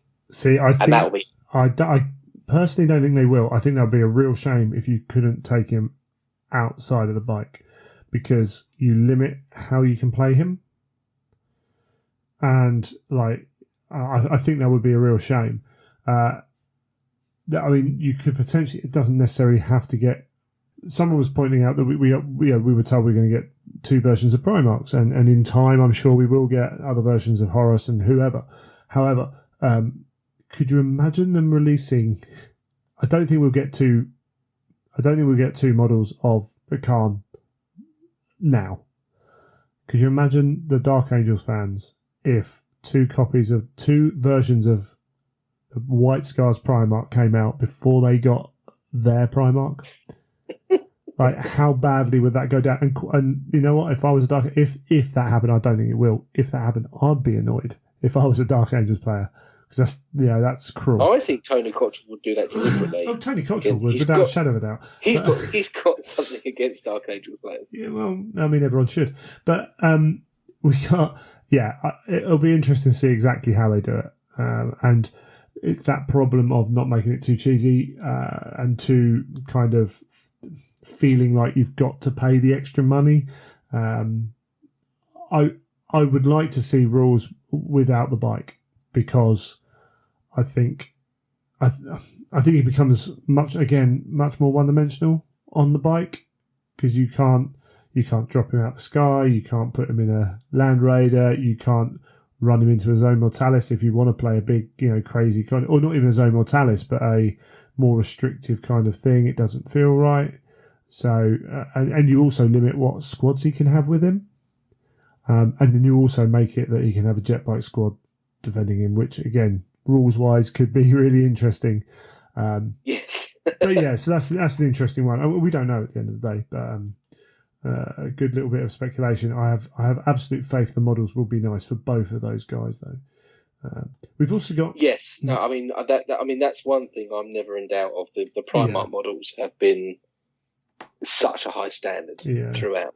And just how wide is Sanguinus's wingspan going to be on that model? It's going to be an interesting one. We've also got demon rules coming. Yes. This is an interesting one. With the amount of plastic demons that are available, and by the sounds of it, that the Forge World are going to expand that range with some 30k demons, which I'm sure will then get 40k rules, because why would you not? Are they going to become the new Custodes? I can see a shift that way, because Forge World, God bless them, do have a habit of, this thing's new and cool. It's now the best thing in the game. It's not even that. We've seen that happen a lot of times. I don't even think that's the problem with the Custodes, though, although there is an issue with the Custodes. I think the fact that you can go and buy a load of plastic models and make them is why you see so many Custodes. And it's a small model count army, so you can buy a Telemon and a couple of tanks, and then the rest of it can be plastic. And all of a sudden, your cost outlay, because you've only got 40 models in the army anyway, is that much reduced. If demons come out, you'll be able to do the same thing. You go and buy a Wrath and Rapture box, and away you go. I think they're going to be good, though. I think they're going to offer up a different style of play again, and that's good, because again, we only get to freshen up the style of play when a black book comes out, or when a significant model comes out with beta rules. So having demons come out and having more variety is a good thing, even if they're not that good, or even if they're too good. Demons have got so much flavour already, haven't they? That's the great thing. When they come out, they're gonna be instantly be able to say, right, well, this is this. You can do this with it, you can do that with it, and then suddenly loads of the the traitor legion armies, I can then suddenly start going, okay, well, I'll have a little bit of this in there. Yeah. It's going to be a bit of an injection for a lot of armies, I think. So that's a massive plus. Yeah, I think that is key to it as well. I think we'll see a lot in time. I don't necessarily think that's a bad thing, but it'll be interesting to kind of view, particularly running independent events as well. See what's coming from that. Is there anything else from the Heresy you'd like to see happening within the Heresy this year that's beyond the back rules, the back book? Beyond that, I think my key things would be to see a solid release schedule where we were getting regular releases. Yeah. I think for me that would be a real. I mean, even if it's stuff you don't collect, I think it gives you a hobby shot in the arm when something new drops. You just go, oh cool, what's that? Oh, wicked. Okay, yeah, I like that. Yeah, that's not something I would get. I'm going to get, but you know what? I now want to spur on and get my army done or whatever. So that's a massive plus I'd like to see. I'd also. For me, I want to see how the next weekender goes. I think that's a massive keystone point for the hobby because, it's changing locations. We've had all this ups and downs that we've had over the last year and a bit. And I think that's going to be a key milestone to see, how Heresy is going to progress, and if that event is a massive success, it could spur everything on. I would also like to see,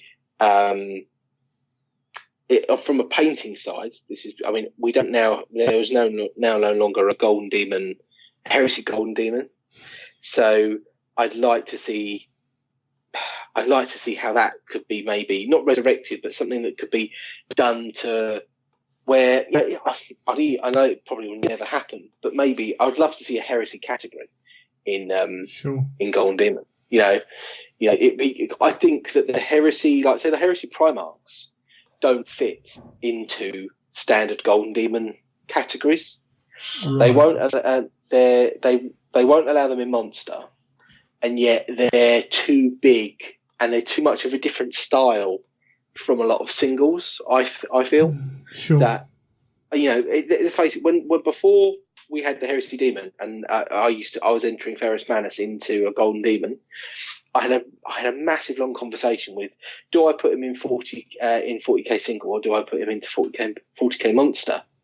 Because he don't fit in either particularly well. Yeah. And if you put them into single, one, there's loads and loads of competition, but then it's not the right sort of, everything it feels wrong.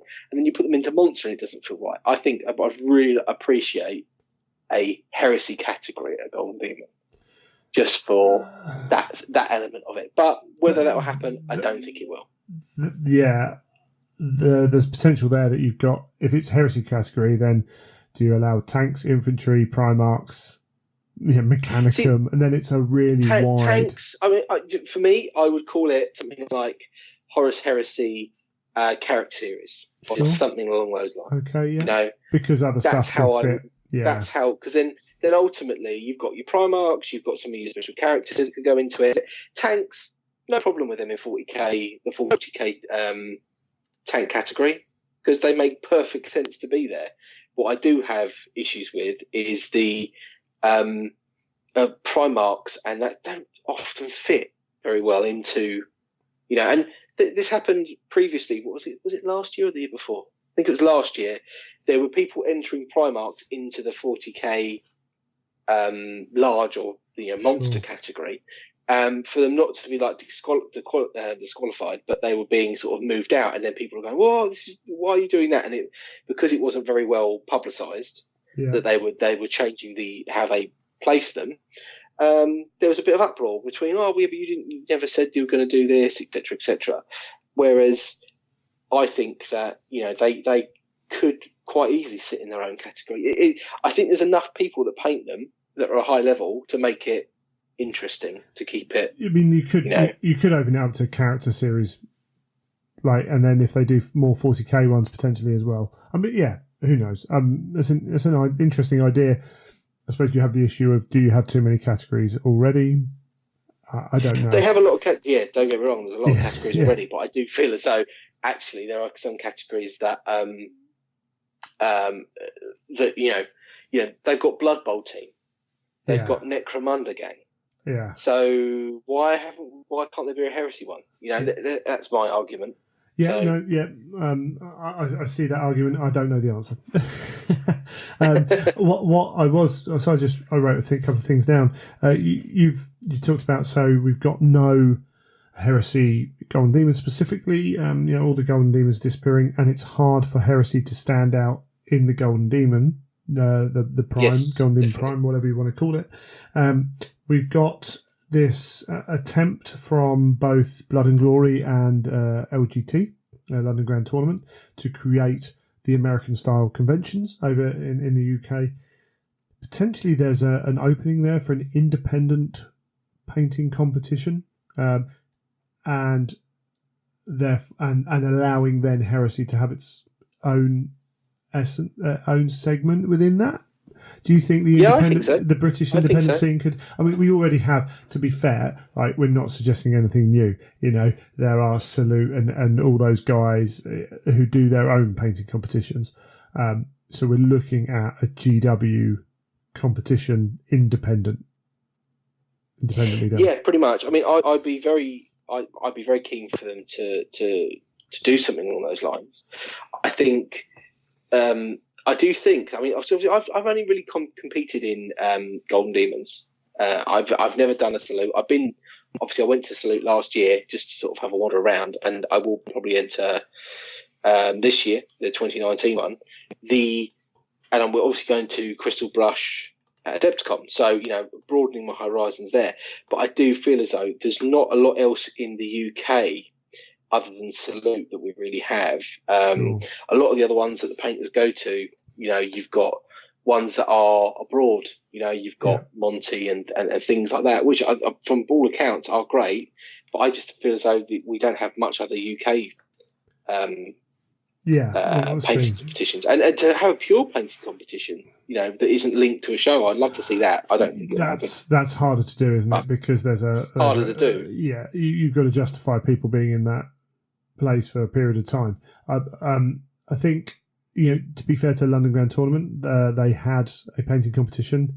It wasn't hugely well attended, and when Martin Waller turned up, basically it was, you're going to win, because he had top quality models and there wasn't that scope of painting. So it needs to grow. It needs to kind of develop, unless you do what Crystal Brush did and chuck $10,000 at prize money, and that's not going to happen at these events. I don't think they got the money to do that, and they haven't got the backing like Crystal Brush has from Cool Mini or Not.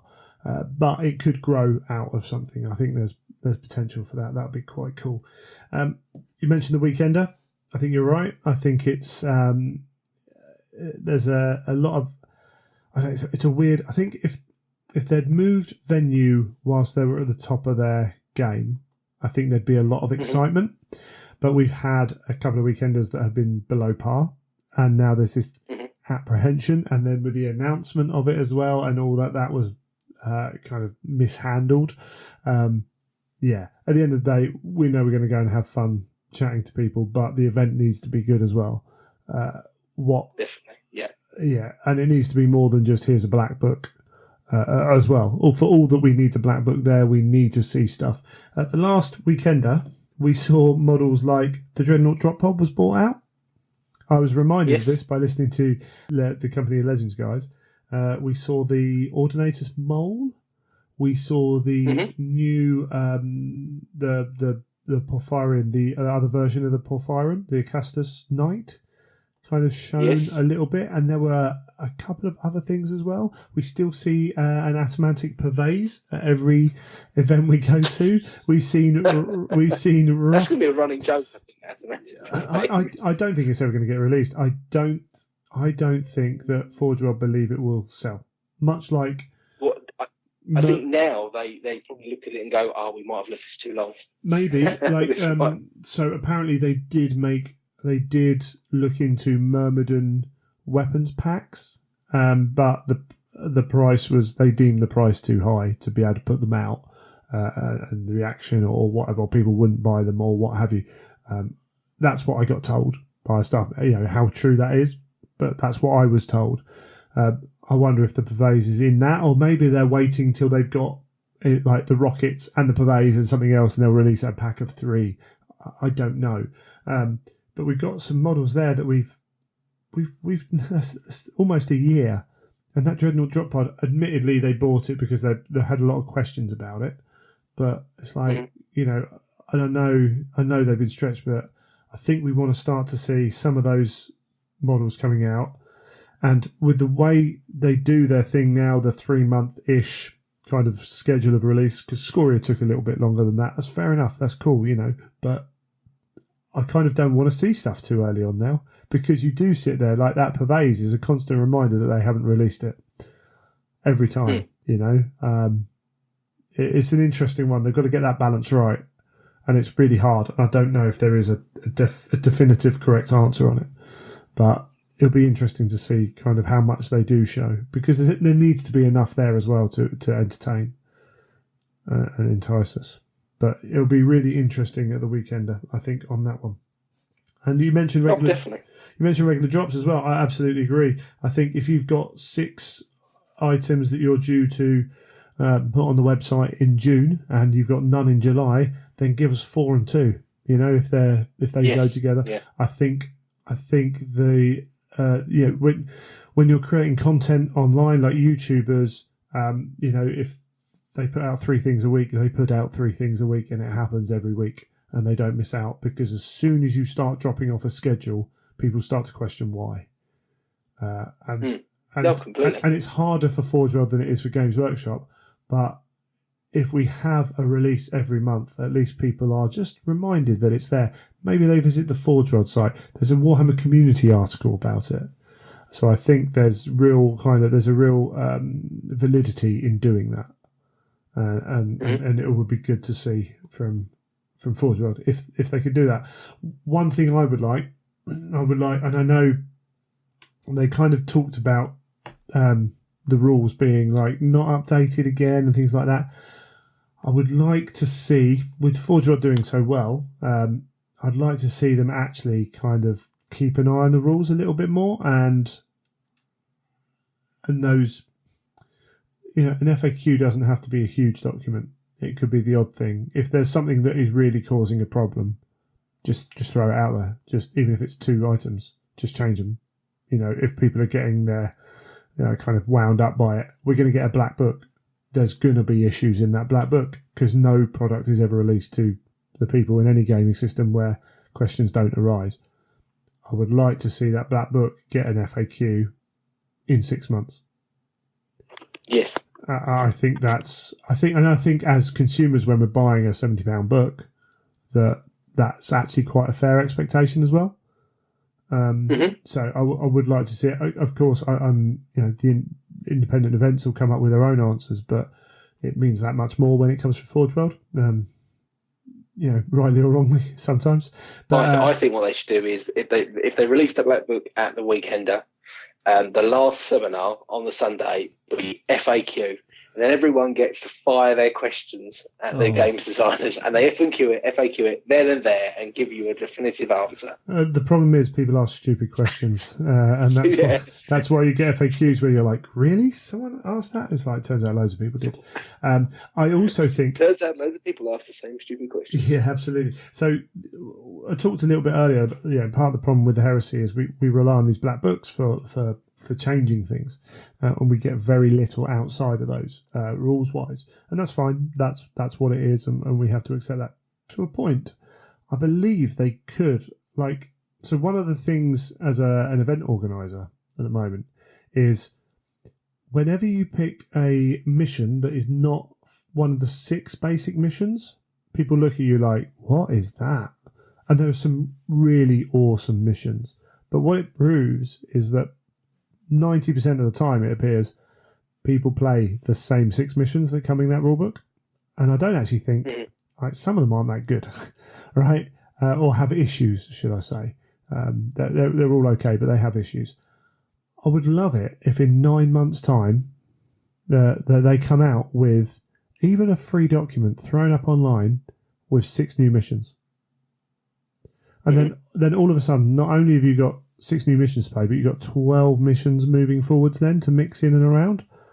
And I would also put in different scoring methods, so maybe progressive scoring, or there are certain aspects of Age of Sigmar and 40k scenarios, because that game's become much more scenario based than kill based. That could be really useful still in Heresy. So you could really change the style of people's armies. If all of a sudden wiping your opponent off the table doesn't naturally win you the game, and I can get wiped off but have scored enough points to still win, then that changes the way people build armies and freshens things up. And from their point, hopefully, from Forge World's point, we'll get people buying more toys. So I don't think it's going to happen, but I would like to, and I'll probably ask the question at the Weekender.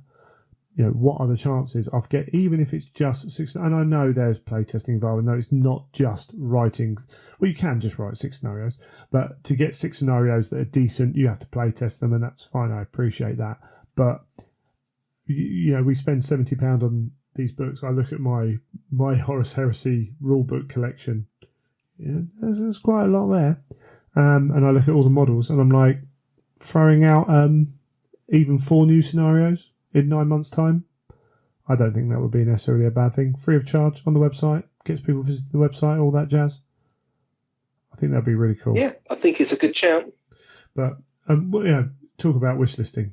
We're really wish listing. We're going into so we got Siege of Terror. We kind of talked about that already. Really looking forward to Black Libraries diving into the Siege of Terror independent events. Already the calendar's started to grow, and people are looking at when can we fit this in? When can we fit that in?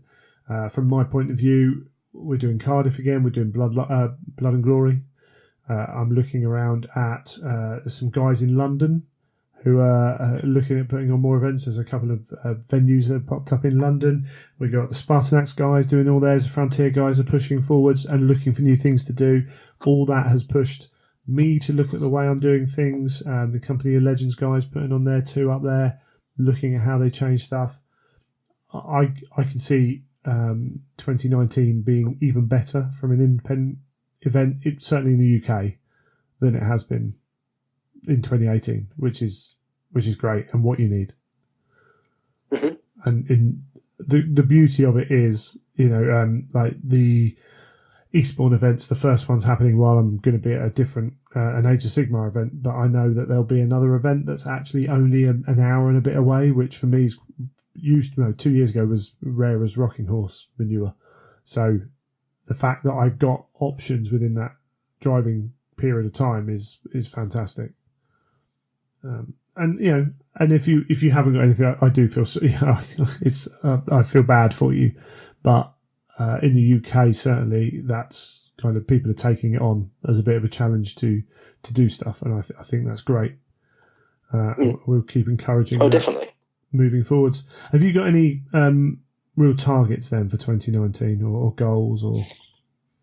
Not particularly. My main thing is obviously I feel like I've got a bit more of a competition bug 2019. Cool. Although I had that quite a lot previous years. I think I'm trying to push myself painting wise into different things this year. I'm trying to look at different styles. I'm looking at painting busts, larger figures, other things, broaden my horizons a bit with different places I go and different competitions I enter. I think for me, it's a real chance to try out different things. Sure. Like last year, I did a lot of courses. If you recall, I went to a lot of courses, did a lot of different, and I gained a lot. I think I gained a lot out of those and saw different things. This year, it's going to be more about going to different events, going to different. Chicago being the first one that I'm outside of the sort of the standard spectrum that I've been to before. Try and see where else I can go. I'm going to Salute and entering there. Just trying different things really. Sure. Is really going to be what I'm going to push for. Anything specifically Heresy, or are you?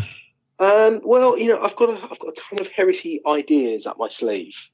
Of projects I've wanted to do, models that I've bought and I've half started. Like some units and some characters that I want to do. So I think they are on my list to be done. Right. So I can see that actually, if I'm realistic, there won't be a lot of Heresy entries that I'll get painted this year. Right. However, the following year, I do have a lot of things stacked up, ready to go. What about Neil paints some Heresy to play with? Yeah, I can't see that happening this year. I think my issue is always with when I come to do these sort of things is I look at, I always think, yeah, okay, I'm going to devote a couple of months and I'm going to get an army painted to play with.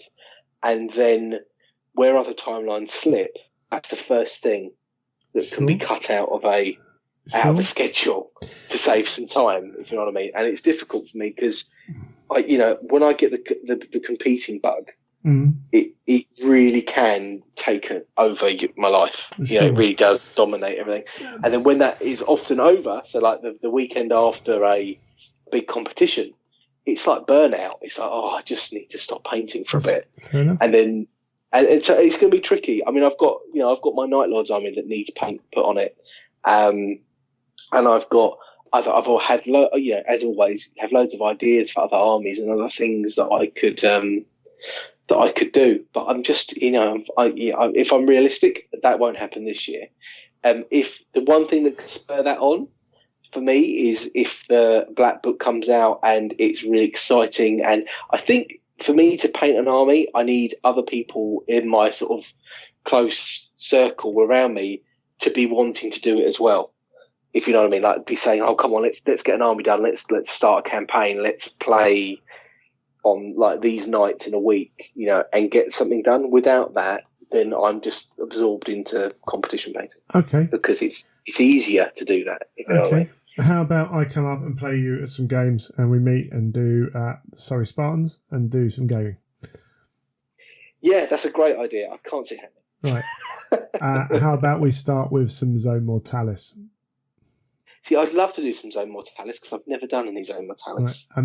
I'd love to try that out. And we can start with smaller point games. Yeah, I like the sound of that. That sounds good. So that's maybe something we can talk off air and try and get maybe like Cy Davis and other people to cajole you as well, and we can get some Zone Mortalis, because that can be played in an evening without having to take you away from home for too long. Yes, yeah, definitely. So definitely. Okay, we'll try and work on Neil for that one. We'll see. No promises. On my side of things, we're looking at. So I'm busy writing up the pack for Cardiff. Need to write the pack for Blood and Glory as well. Obviously, want to get this Sisters of Silence, this Talons of the Emperor army for Adepticon, and that's only Centurion and Zone Mortalis. So it's not over the top. I hopefully be able to get everything I want to get done. But that's going to be an ongoing project. For me, 2019, I think, has to be a year of getting some Space Wolves painted, because frankly, it's embarrassing how little I've done. And it's also a year of painting models I already own.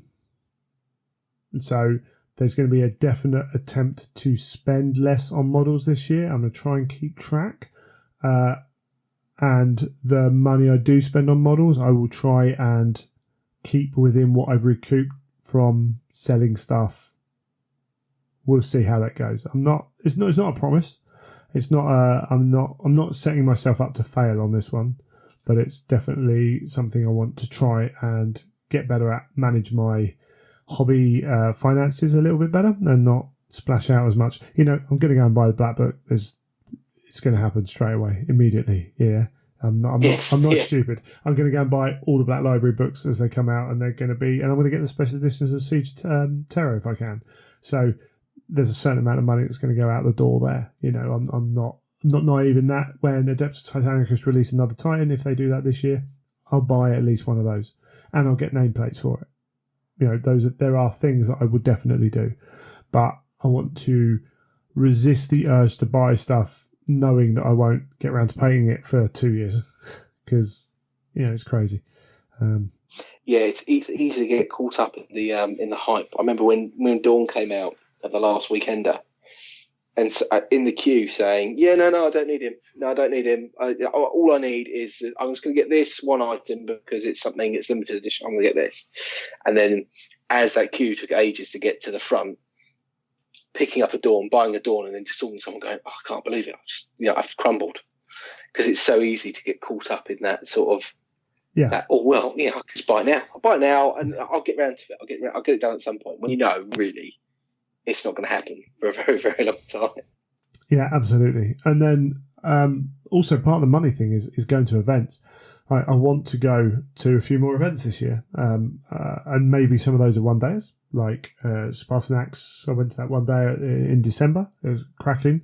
Hopefully, Tom's going to put more events on down in Eastbourne. I can do them from home. I can be at home. Absolutely fantastic. But there's lots of great events that I've never been to. Parts of the country, people, gaming groups who don't travel down here, and I don't travel up there. We I know of them, but never really meet them at events. So I want to try and broaden that out a bit. Now that is more of a really loose goal because that's thoroughly dependent on time, money, and lots of other things as well. So, but I want to try that and a bit more, mix my gaming up as well. So not play the standard games quite as much. But then also my actual home gaming group we've lost a couple of Heresy players recently for various reasons. So getting in those regular games, and Adeptus Titanicus is part of that as well, because I'm really enjoying that, and that is, although it's not Heresy, it's still set in Heresy. We all, a lot of us seem to treat it as part of the system, even though it isn't really, but it is, if you know what I mean. So yeah, it is. It is. Well, we haven't got another black book to read. Yeah, well, absolutely, there is part of that, but it all feeds in. So there's plenty to be going on with. Maybe I should set more specific goals. I don't know really, but everything's a bit up in the air at the moment because I'm busy for the first quarter, and then there's this big kind of juncture point which I don't know what's happening. So it thoroughly depends on what job I get and everything else moving forwards. So I'm kind of loath to set those targets, because I'm setting personal targets as well. For those who follow me on Twitter, I lost 3 stone this year since just before my wedding, and I want to lose a couple more because I let that get out of control. So that's something that I want to concentrate on as well. And moved into this house, and we've had 2018 was the most manic year of my life, and fingers crossed is the most manic year I'll ever have in my life, because it was crazy. It was crazy at times. It was all good, but it was crazy at times. So looking at 2019, want to start sorting this house up. Not even necessarily the stuff that costs money, but just going around and repainting walls. And, I want to get a gaming table in the house with multiple systems of worth of terrain. And to do that, that's going to take time, because although I have got some terrain, I will need to buy some and everything else as well. So there's those little things as well. So maybe I need to kind of sit down and write them down and work out exactly what I want to do. But again, I'm very aware of things are fluid at the moment. So we need to be, can't be setting too many goals when I don't know the situation as we move forward. But yeah, I think it's all exciting. I'm really looking forward to 2019, and I've actually talked to a couple of other guys I know in the podcast scene about 2019. I'm not going to say it's the year of Heresy or anything like that, because who knows? It is what you make it. But if we look at it positively, right? 2019, we are going to have fun with Heresy. We are going to get immersed in it, and we are going to make the most of what time we can give to it, because everyone gives a different amount of time, and that's understandable. But it's going to be, make it your year. It's so cheesy, isn't it? But let's jump on it and let's make it great. And let's make Heresy great again. Yeah, but not, yeah. And again, I really don't like, because, and I know you're joking, but people pick up on it and they're like, oh yeah, well, because 2018, no, stuff 2018, right? The past is past, right? Let's draw a line underneath that to a point. It's gone. Cool. Whatever happens has happened. Let's just look forwards and let's try and bring an essence of positivity to it. Doesn't mean you have to, look over stuff when it's wrong. We still, if Forgewell drop the ball on something, let them know in the right way. Do it. But do it in the right way, and hopefully we can have a really great 2019 within the Heresy, and hopefully the podcast as well. I'm looking at what the author series. I've got a few more emails to send out. I've got a couple more lined up, but I'm gonna run out of authors. We're gonna have to look at. I've got ideas for what we can do outside of that, and beyond that, and I'm hoping that we're going to get some really cool content, because otherwise it's just you and me jabbering on, isn't it? Yeah, pretty much. Excellent. All right, well, we'll cut that there. We'll take a break and we'll come back with an interview.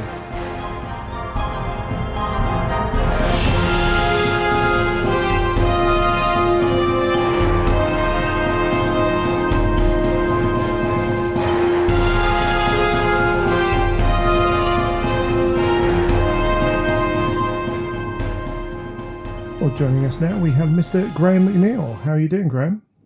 I'm very well, Greg. Glad to be back. Excellent stuff. Good to have you on.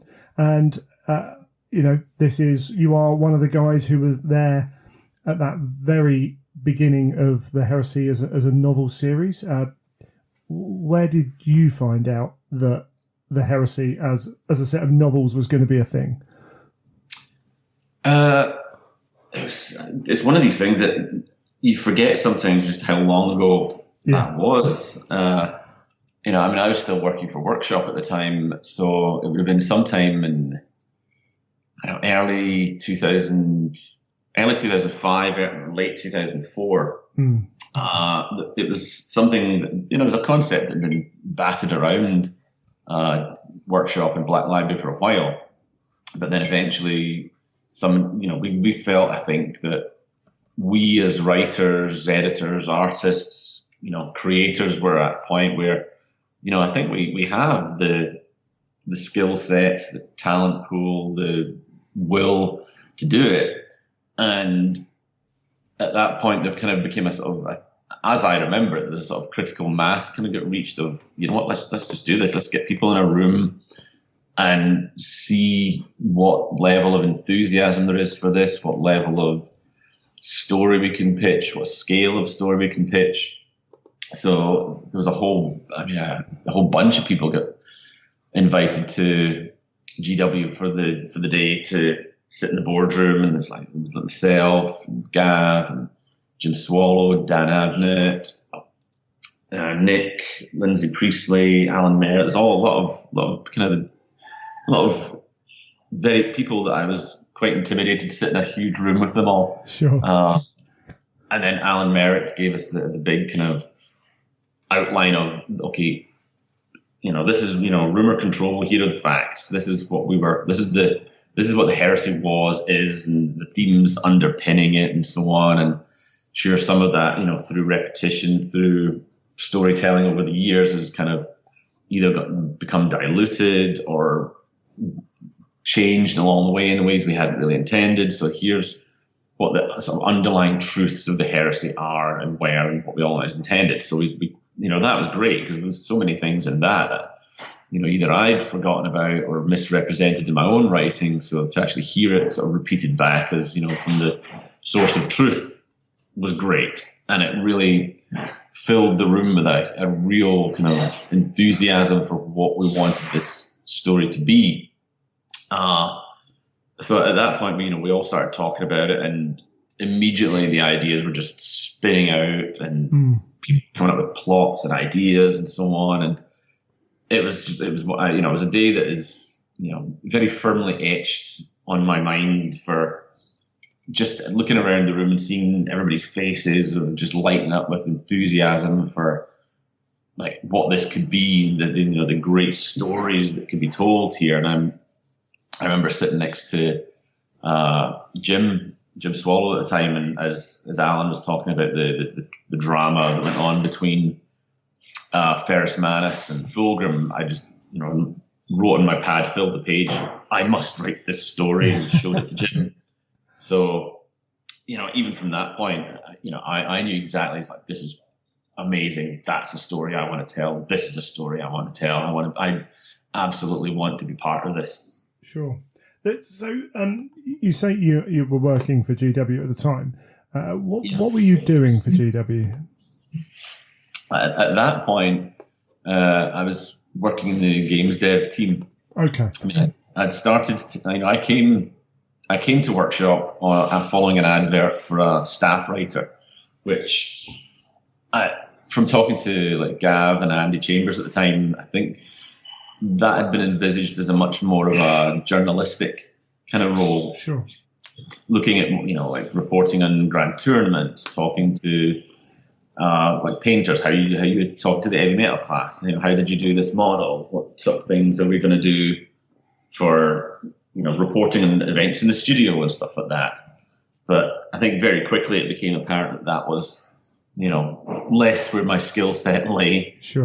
Much more in terms of writing fiction or battle reports or the famous regiments of the Imperial Guard, that sort of thing. That was the first thing I had published in White Dwarf, when we talked about the Kachan jungle fighters, the Death Corps of Krieg, and all that. Sort of did extra little background nuggets for those guys. I mean, obviously like Kachans and so on existed before. Yeah. But we did little specialized regiments of them and brigades of them and so on, stuff like that. And just from that point, it was more background and stuff for the rule books, for the codexes and stuff like that I would write, or little bits of color text for White Dwarf. But the more time went on, I ended up writing some additional rules for Gav Thorpe's Inquisitor game, because that was one, with the rules being quite freeform and not freeform, but freeform in the sense that you could make things up, and if there was a GM involved in it, and you could come up with all sorts of things to make the game what you wanted it to be, as opposed to like a tournament style game.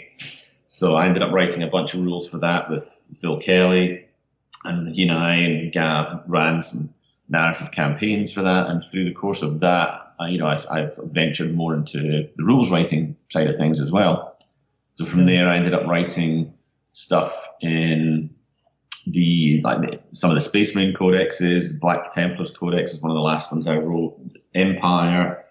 But there's the Witch Hunters and the Demon Hunters codexes were the first two that, were the first sort of full codexes that, along with Andy and Phil, that I ended up writing. Cool. And much after that, I ended up just being more or less full games developer stroke writer on codexes.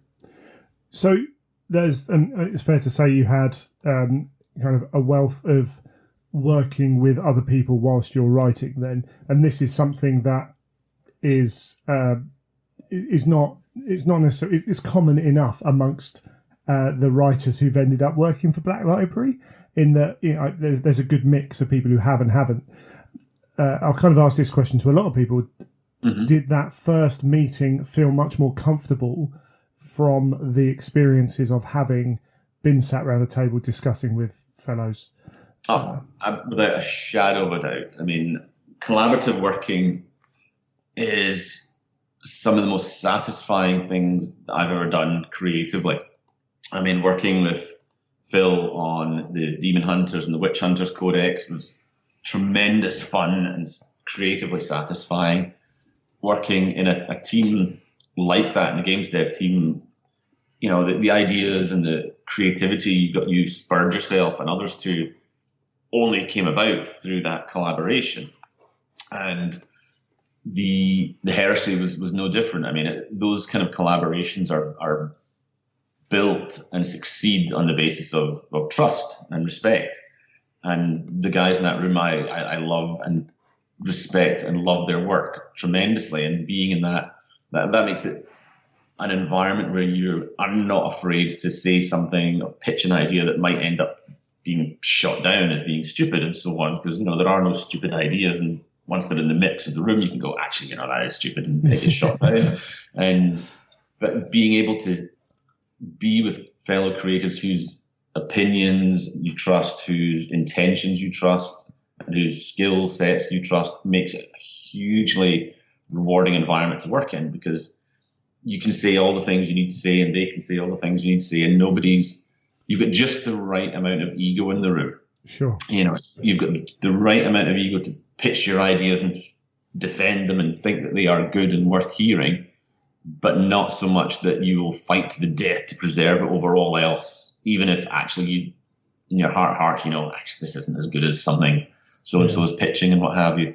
So yeah, absolutely 100% made it a better room, a more fun room, a more creatively stimulating room being there by virtue of the fact that we had previous working relationships that had all gone really, really well.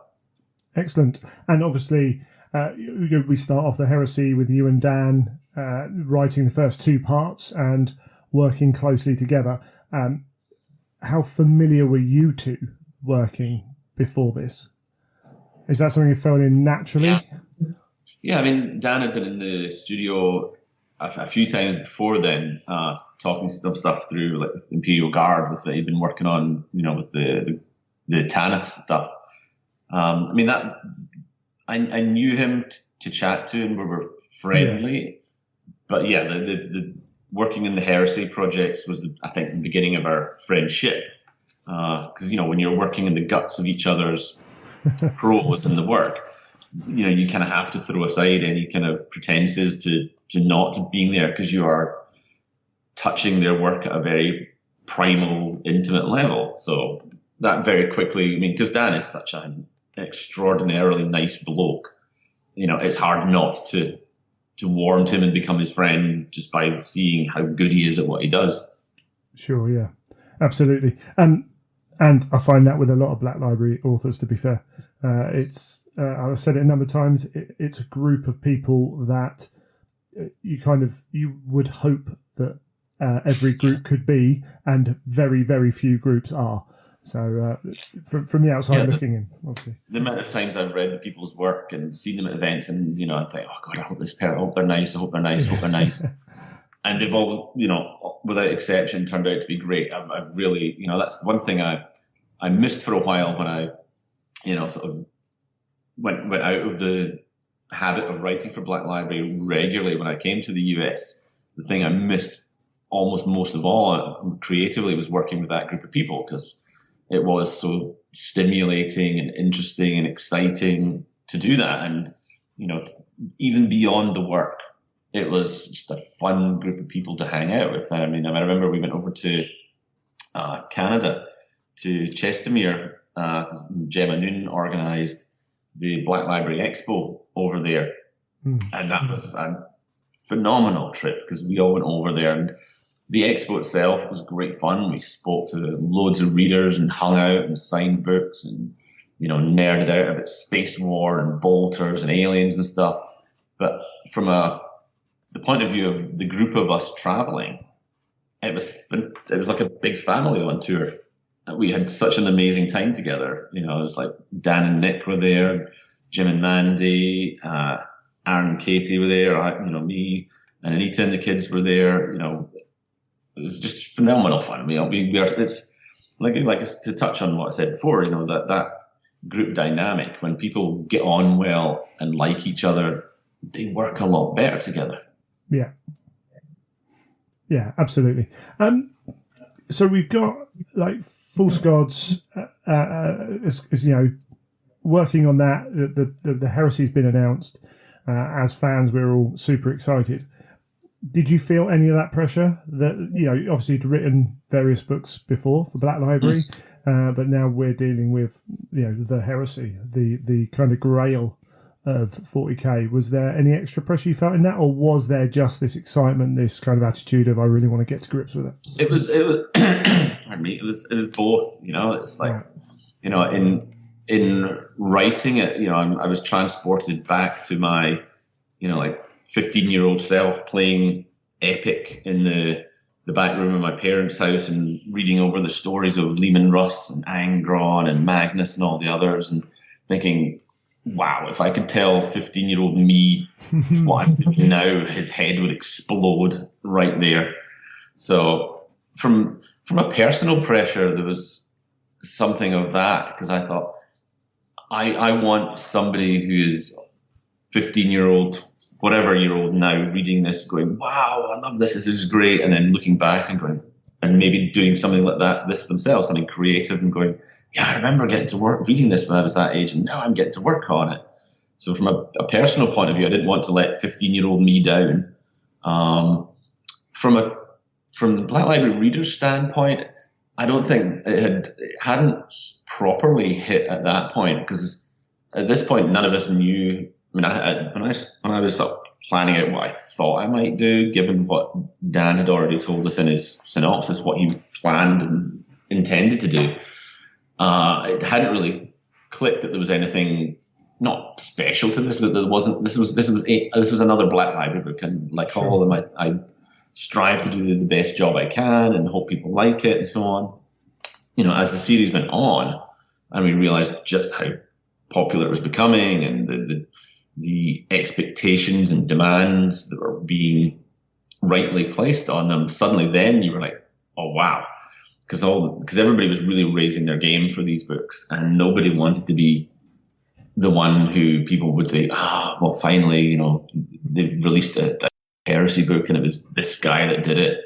So nobody wanted to be that guy. But the pressure I felt most of all with False Gods was, how do you follow Dan Abnett?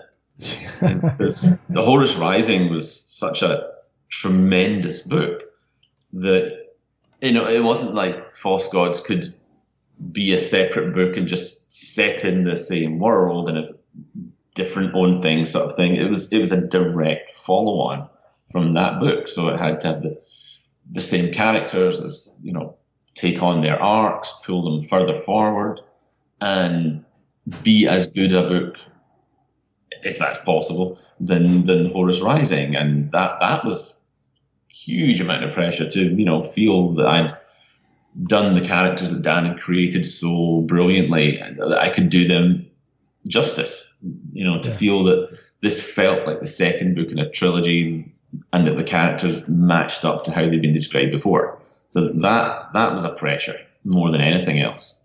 I also think you had the hardest part, and you might disagree, in that you actually had to turn Horus. In that there is obviously some legwork done in the first book, but the first, sure, definitely, of course. Most of that set up so many, he threw so many balls up into the air for me to knock down. It was a very generous piece of writing. And I think there are those moments in the Heresy. There are a number of them, and I'm sure that in every book that's written, there are those moments where it becomes, as a reader, there's so much expectation as well. And the hardest part from that point of view was that I like many of us had almost forgotten that Horus was such an amazing human, well, not human, but an amazing individual. The minute Horus comes out your mouth as a 40k writer, games developer, whatever, your immediate inclination is to type out lines of, the arch filthy traitor, evil devil himself kind of thing. And it's easy to forget that actually, he was once the Emperor's right-hand man. He was the shining sun, the most favored son. And that he had to be written to be the most awesome character so that people would fall in love with him, that people would follow him to hell and back. And then Dan did that. So in book 2, then it's like, oh, great. Now we've got this wonderful, lovely character who everybody loves. And now I've got to begin the process of turning him evil. Thanks. Good. So that was not fun, and it was fun. So that's not true. It was fun to do, but I felt really bad doing it. Sure. It turns out actually you've done that for 3 people. You've done it for Horus, you've done it for Fulgrim, and you've done it for Magnus as well. And that's 3 very different stories. Is there? I mean, they're very different stories. I assume they're very different challenges. Yes. You've had one book, which is, as you said, it's in the middle of a trilogy, to turn a guy who's been set up. You've had Fulgrim to do it in 1 novel, and then you've had Magnus, where you've been able to do it over the course of a couple of novels and some other bits and pieces as well. Do you just look at them as different challenges, or is there one of those kind of methods that you think, actually, I nailed that one better, or I prefer doing that one better? Or there were. I mean, like you pinpointed it exactly. There were the challenges were in the sense of the scale you had to play. Like Dan had done a lot of the legwork to build Horus up. All I had to do technically was knock the scaffolding out from under him. Fulgrim, the challenge was to do that in one book.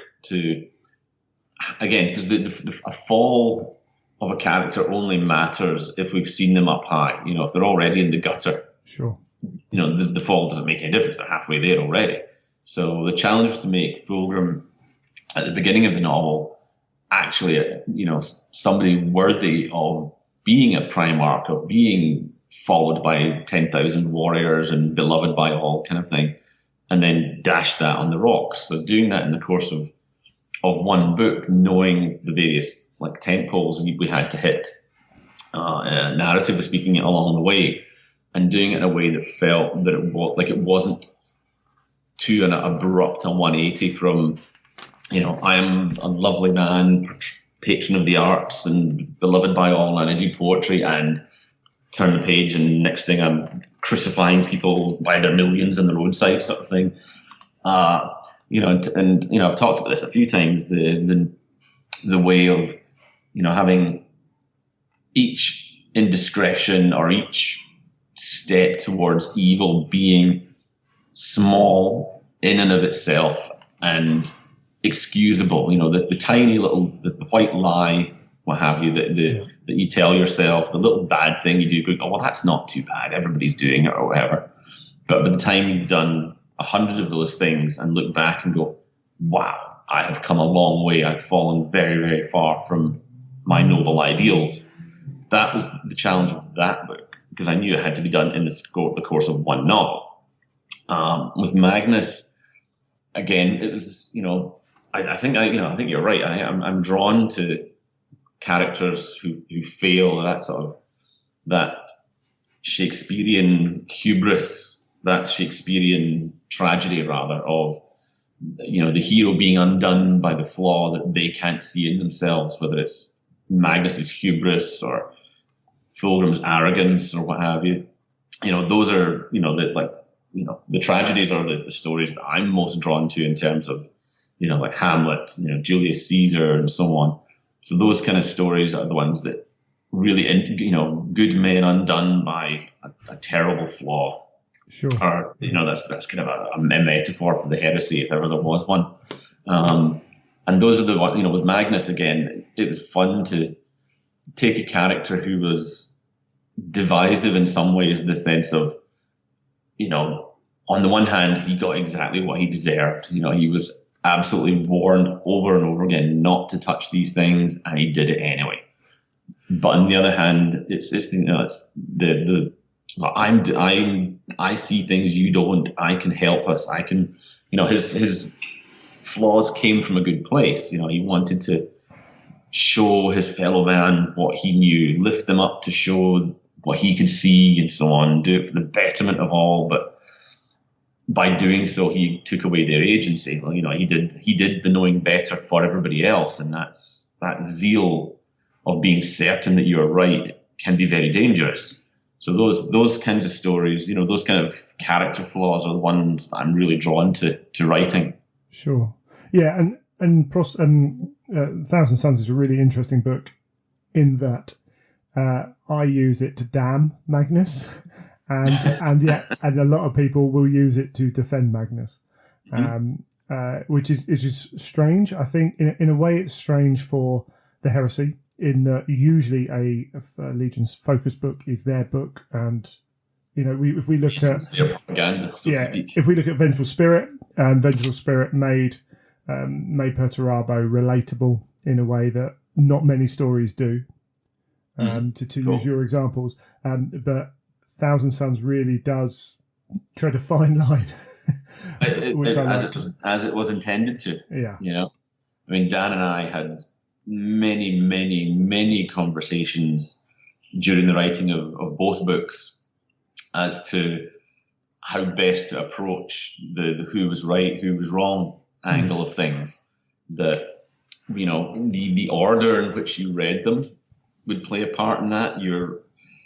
Your preconceived loyalties to one legion or the other would play a part, and obviously the way both books were written. And we were very careful, or we tried to be very careful, to make out to not be, the the propaganda tool for each legion, but to offer some ambiguity to what the situation was, because that it wasn't a black and white situation. There were elements of what Magnus was thinking and saying and doing that were laudable, were absolutely admirable, and should have been celebrated. But there were aspects of it that were insanely dangerous and should have been punished. And by the same token, the Space Wolves, that was their role. That was what they were, intended for in this case, and they absolutely did it with a vengeance, as they were told to do, and that as was their purpose. But could their approach have benefited from a more nuanced response? Perhaps. And the idea is that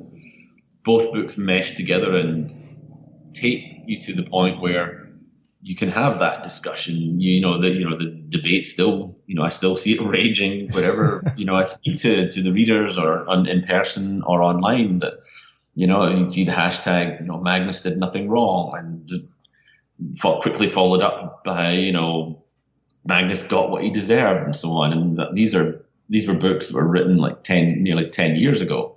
So for those things to still be a thing, I think speaks to, hopefully, a measure of the success that we had in achieving that level of ambiguity while still telling a story that left you hopefully satisfied at the end of it. Yeah, I think it's added fuel to the discussions that were always going to be there, and has added positions to argue from. Definitely. Magnus did everything wrong. This pleases me. I named a cat Magnus because cats always do things wrong. So, that feels fair. It's the way it is. As you said, that the release of those books has a potential effect, and we've talked previously about that Dan had his health issues around that time, and the release got mixed up. Did that? It swapped over. Yeah. Yeah. Did that cause you some real issues in your part of writing, or was it actually we can easily just flip this? No, there was no issue at all. That's really, cool. Other than the fact that it deprived me of reading Dan's book for longer than I would have liked, frankly. Sure. But no, I mean, our stories were both intended to be very different stories anyway. Because we knew that we couldn't just tell both the same story or the same style of book and just swap the names over. That would be a bit pointless. So Prospero Burns was always intended as a very, very different style of book to Thousand Suns. So even to what to speak to what a trooper Dan is, that even while he was in the depths of his health issues, he was still communicating with me on a regular basis, throwing ideas back and forward, knocking things up for me, and we were just back and forthing on what he could do in his book, what I could do in my book. Could I introduce a character in my book? He would then pay off in his, and vice versa, and so on. So the release order didn't impact me at all in terms of what I was planning to do with the book or what I was doing already with it. All it changed was I got to get out the gate first. Sure. And okay. Who knows what that in the grand scheme of things, who knows what actual difference that made? I don't know. Yeah, that's fair enough. Well, we that can be discussed by people ad nauseum, can't it? Yeah, excellent. Now, obviously, you two worked very closely together on that.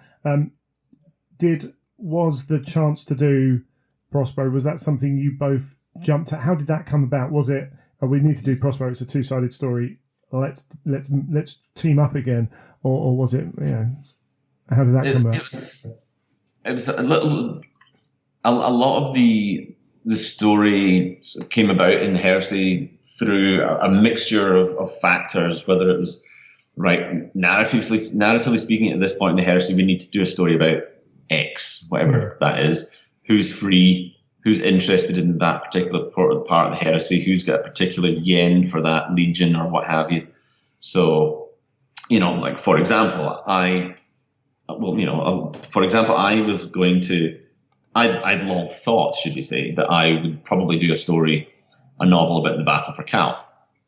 But then at one point in one of our sort of Heresy authors get-togethers, we looked at the timeline and we realized, oh crap, we need to, where we're at the timeline, to tell such and such story, the Calf War needs to have already happened, so we need to get that written like ASAP. Yeah. And like I say, I'd always kind of assumed, because, hey, I've written Ultramarines before, I will do that. But at the time that we needed it to be published by, and then working back from the publication dates, editorial dates, delivery dates, and so on, we realized, okay, well, that novel needs to get started in a week, essentially. And at that point, I was hip deep in The Outcast Dead, so there's no way I can get finished this in time to jump on that. And Dan, at that point, fortunately for all of us, had a gap where he's like, well, you know what, I could absolutely fit this in here. So Dan ended up writing Calf That Was, which was phenomenal, and he did a great job in that. But, so there's, and that's like, cool, if I'm not going to do it, then who else would I love to do it other than me? Dan Abbott. Cool. So a lot of these things come about through purely scheduling and shared love for whatever the thing is. And with Prospero and Thousand Suns, I think Dan and I both had individually different kind of bents and takes on what that situation could have been and how you could write it and so on. So when the opportunity and the necessity for that came along, we were, both kind of like, yeah, I have the time for this. This is what I would like to do. And, obviously the chance to work together again, was a great spur to that as well.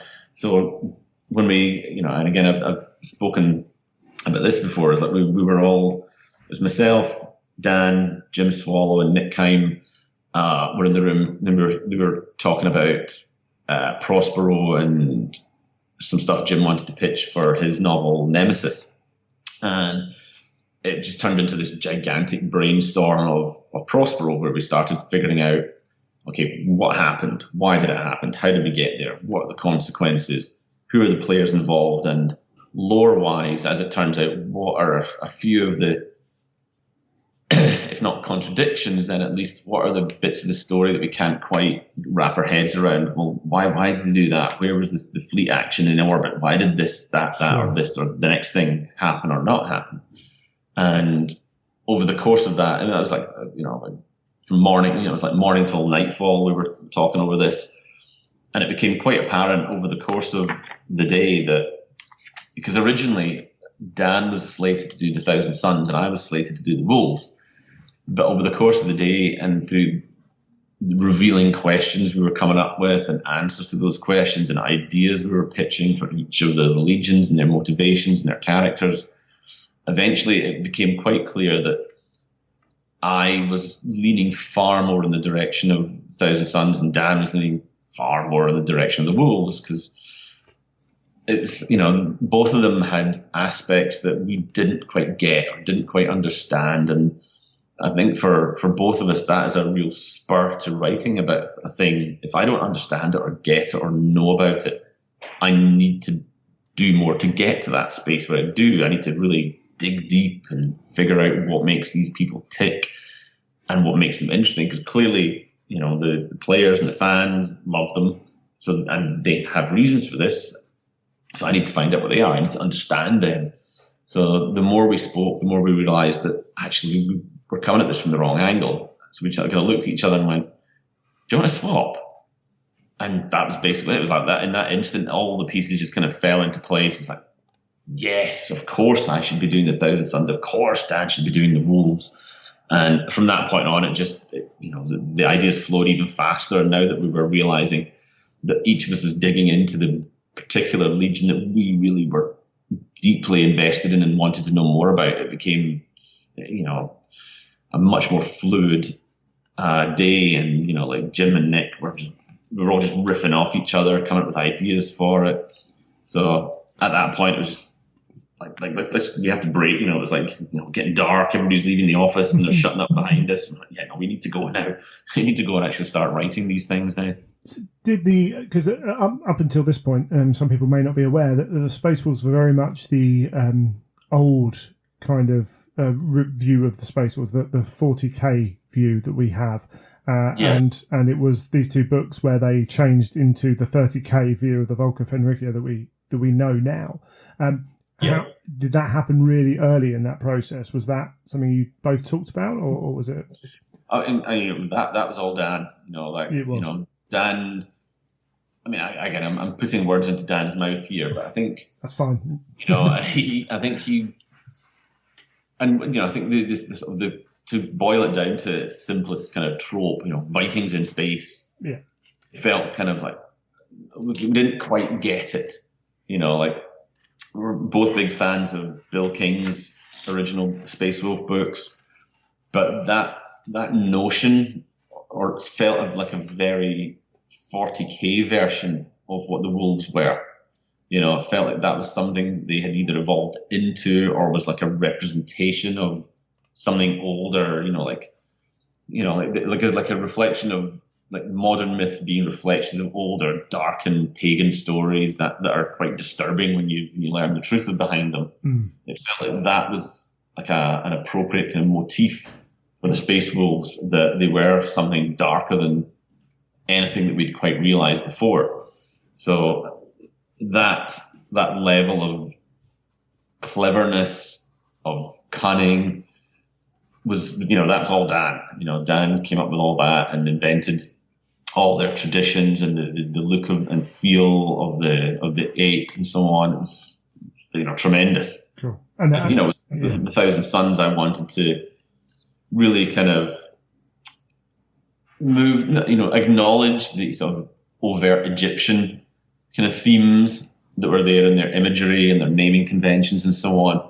But I wanted to broaden them out from just being that, to draw from all sorts of mythology, from history and so on, and invention as well, and make them more than just a chapter in red who shouted for the emperor but used some magic here and there.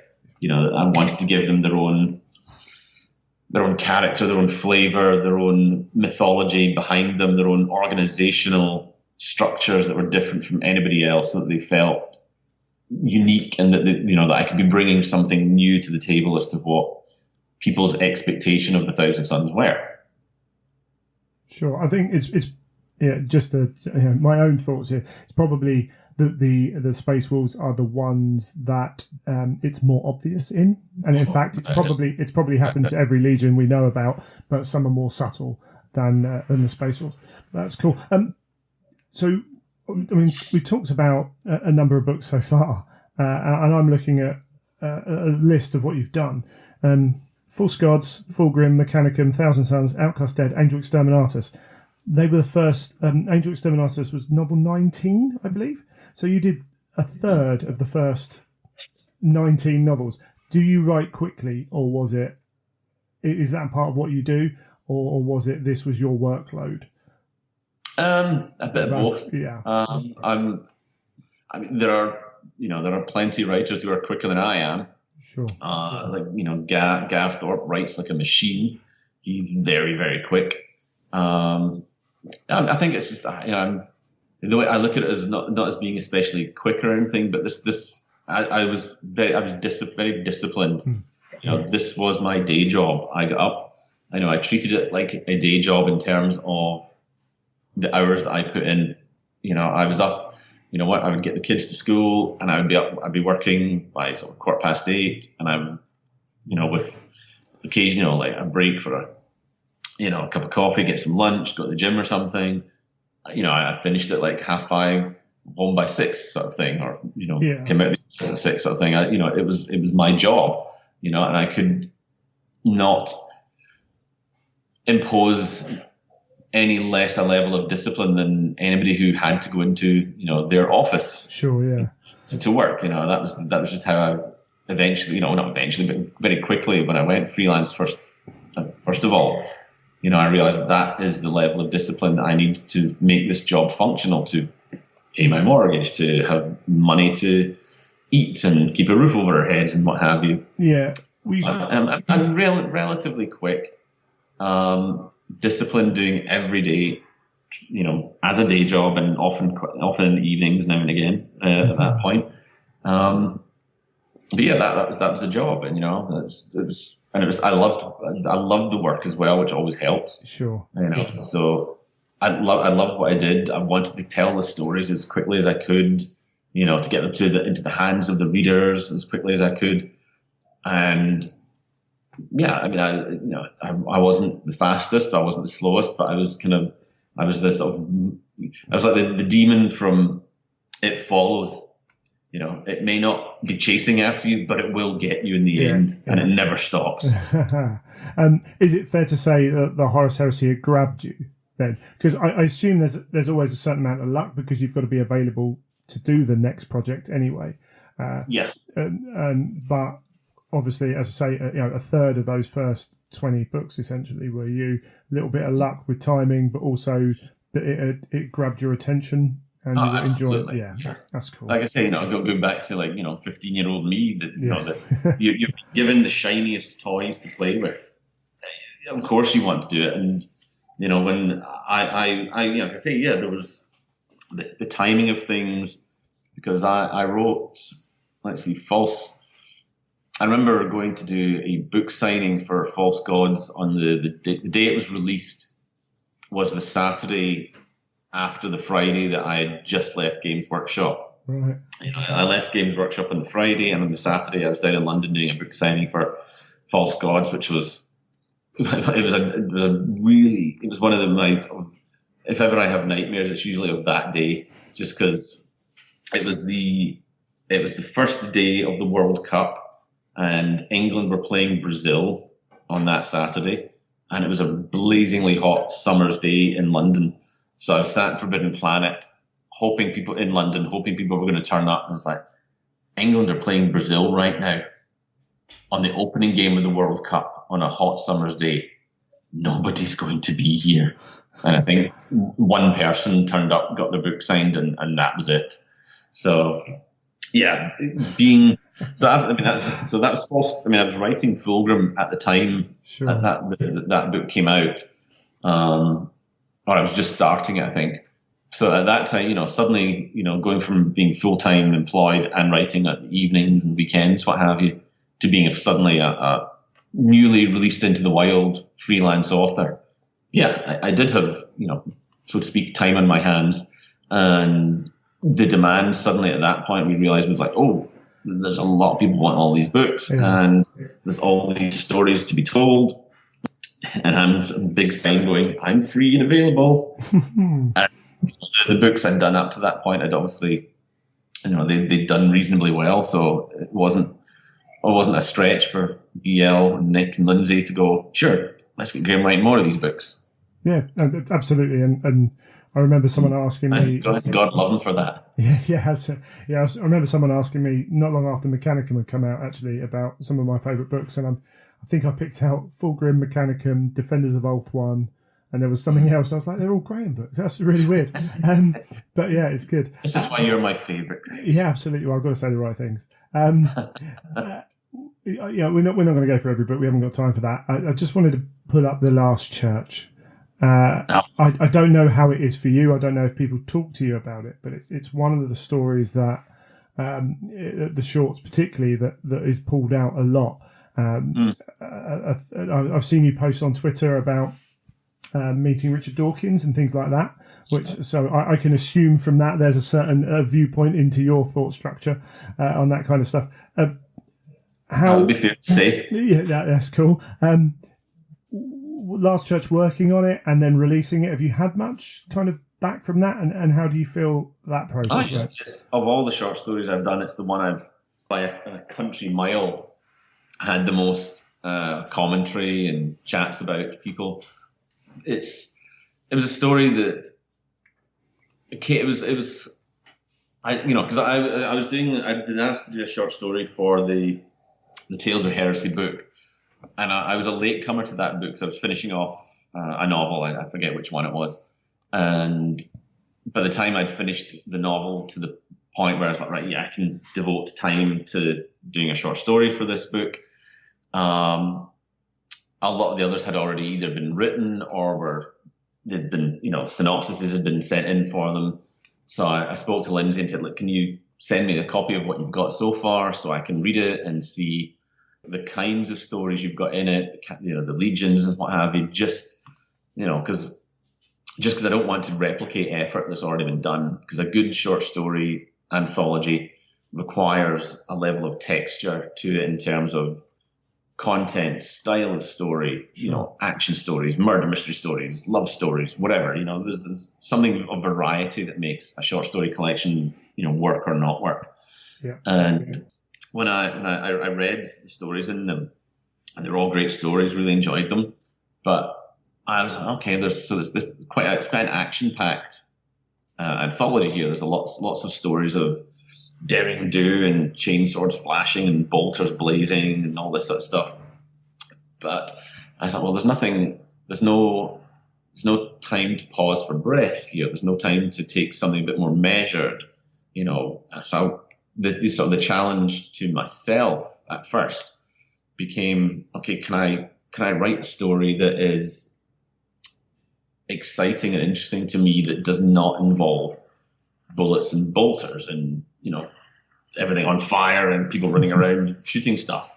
It's like, can we still tell a story can I still write a story that is exciting and page turning that does not involve any of those things? So that was kind of where the impetus to tell a story about just a couple of people talking essentially came from.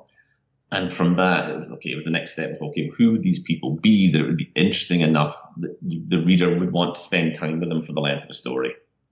And I think at the time we'd been having conversations among the other writers about the Emperor and how we hadn't seen him in print and how that was probably a good thing for various reasons and so on. But we talked about ways that we could show him. And one of the ways was in his Unity time, or in disguise, when we figured he'd probably been around the corners of the earth doing various things and so on. And the notion of what that conversation would be about, again, was the next step onwards. And it's like, okay, well, if at Unity, it's probably about, dismantling the institutions that have, in the Emperor's mind, held humanity back.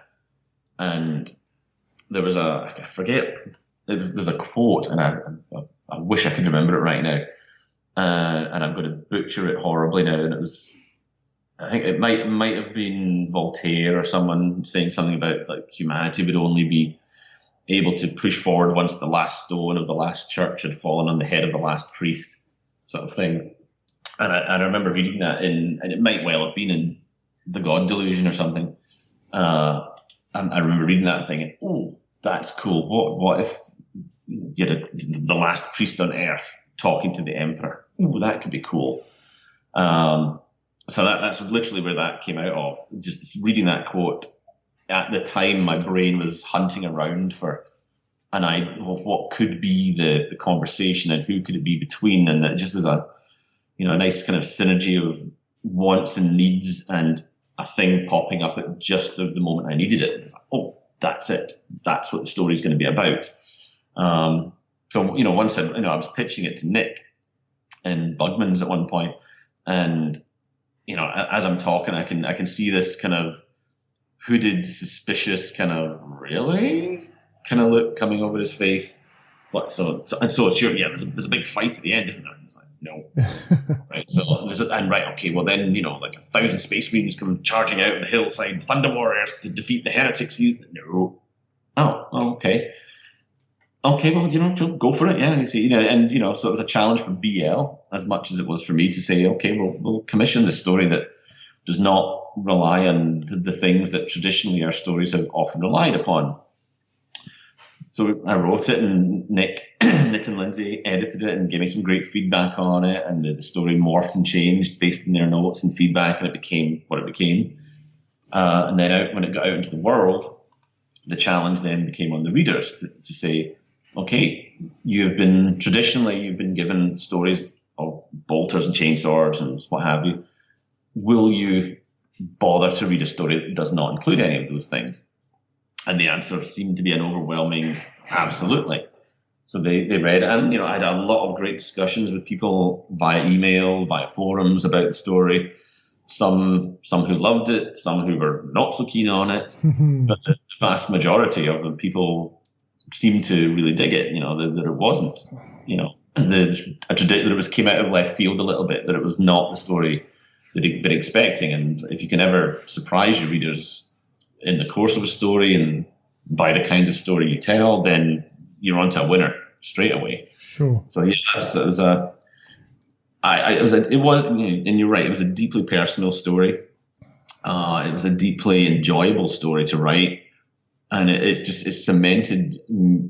I think I could say for sure it was probably a turning point where I started to add a lot more of things like that, not necessarily in the subject matter, but in terms of the battles being of somewhat secondary importance to the meat of the philosophy, for if that's not too highfalutin a word, for what was happening in the story. Like it was where a lot of the themes of the stories became almost the raison d'etre for the story, as opposed to telling the story of this giant big fight. Sure. Those parts were still in there and they're still important, and I still love writing them, but they became the means by which I could explore a theme and have a lot more dialogue in a story rather than just telling the reader, how hard a chainsaw hits, kind of thing. Sure, yeah, and obviously as a writer, you have to put yourself in positions that you aren't normally in, and everything else. And there are elements of that within 40k. Okay, it's not a political drama set on Earth, but you do have things like that. How did you find writing both sides of that argument to make them compelling? Because I've heard at the end of the day, I've heard both sides of the arguments that the emperor was unbelievable because he did this, and I've heard, well, the priest didn't do this, and blah blah blah blah. So I mean, as for me, when you get that kind of split, you've done it all right. How was that for you? Because like anything like that, especially with a subject matter that can be for many a very emotive issue, that I've heard various things. The priest's just a straw man for easy arguments to tear down, and so, well, partly because he's not technically a priest. He was never trained in theological argument. He was just a rake and a wastrel who kind of found his way to there by a bright light of revelation, sort of thing. But they definitely do not. I think the minute you descend into polemic, where it's just like you're beating somebody over the head with something, that's when they start to turn off in anything. When somebody starts lecturing me as opposed to engaging me in a discussion, it becomes easier to sort of say, nah, I'm not listening anymore. Sure. So there was an element of, because I clearly believe in one side of that argument, but to make it a compelling read, it couldn't just be, the big bully of the emperor coming in and pulping this guy with the might of his vast and mighty intellect, sort of thing. The other guy had to have beliefs and things that, if ultimately they didn't stand up to the emperor for one reason or the other, he firmly believed them. And that the way I kind of got around that was making the priest the more sympathetic character, even if he was, in quotation marks, wrong, and the emperor being in quotation marks right, but being kind of the douchebag of the story. So that was an attempt to frame things that gave it a little more balance. Yeah, excellent. Yeah, absolutely. There are times in that on both sides where you're like, well, certainly they don't both cover themselves in glory all the way through, which you have to have. Brilliant. We are speeding on through this interview. I could talk to you for hours and listen to you. I've chatted to you many times at events and so on, and it always ends up going on for a long time. Yeah, absolutely. So I will get to the one question we're asking everyone. I asked this to Dan. He asked me to ask everyone else as well. I will try and phrase it the right way. I phrase it differently every time. Is there a story, a story that needed to be told or hasn't been told yet or what have you, that you've thought, I want that, and that you didn't get to write? Oh, that I didn't get to write? Yes. Wow. The one, like I said, like I mentioned earlier, the one I'd kind of always expected I would have written just through naivety and blind assumption was The Battle for Calth. But having read what Dan did with the Battle for Calth, I'm like, yeah, I'm kind of glad I didn't actually, because that was just bloody awesome. Yeah. I don't know, ones that I didn't get to write or haven't yet that I wanted to. I mean, there's stories that I still want to write. So can I include ones that are coming that I want to write at some point? Absolutely, yeah. I think one I'd like to finish off, to make up essentially a Magnus trilogy. I'd love to take where Magnus was at the end of the Crimson King, resolve the plot line he kind of floats at the end of that book, dovetail it with some stuff that Chris has done, and then take that forward into what will eventually become the rubric. Cool. That's the one because I think the Magnus story, it fits all kinds of thematics for trilogies, and I think it works well in the arc that Magnus and Ahriman have been going on. Because in the first book, Ahriman was very much the loyal son, and again, talking about hopefully turning expectations around, because Ahriman 40k is he's a villain. Ahriman in Thousand Sons is very much not the villain of the piece. He's the voice of reason. And in The Crimson King is when you start to see the cracks forming in that relationship. Ahriman starts seeing that maybe his father is not as all-powerful and unfailing as he once thought him to be.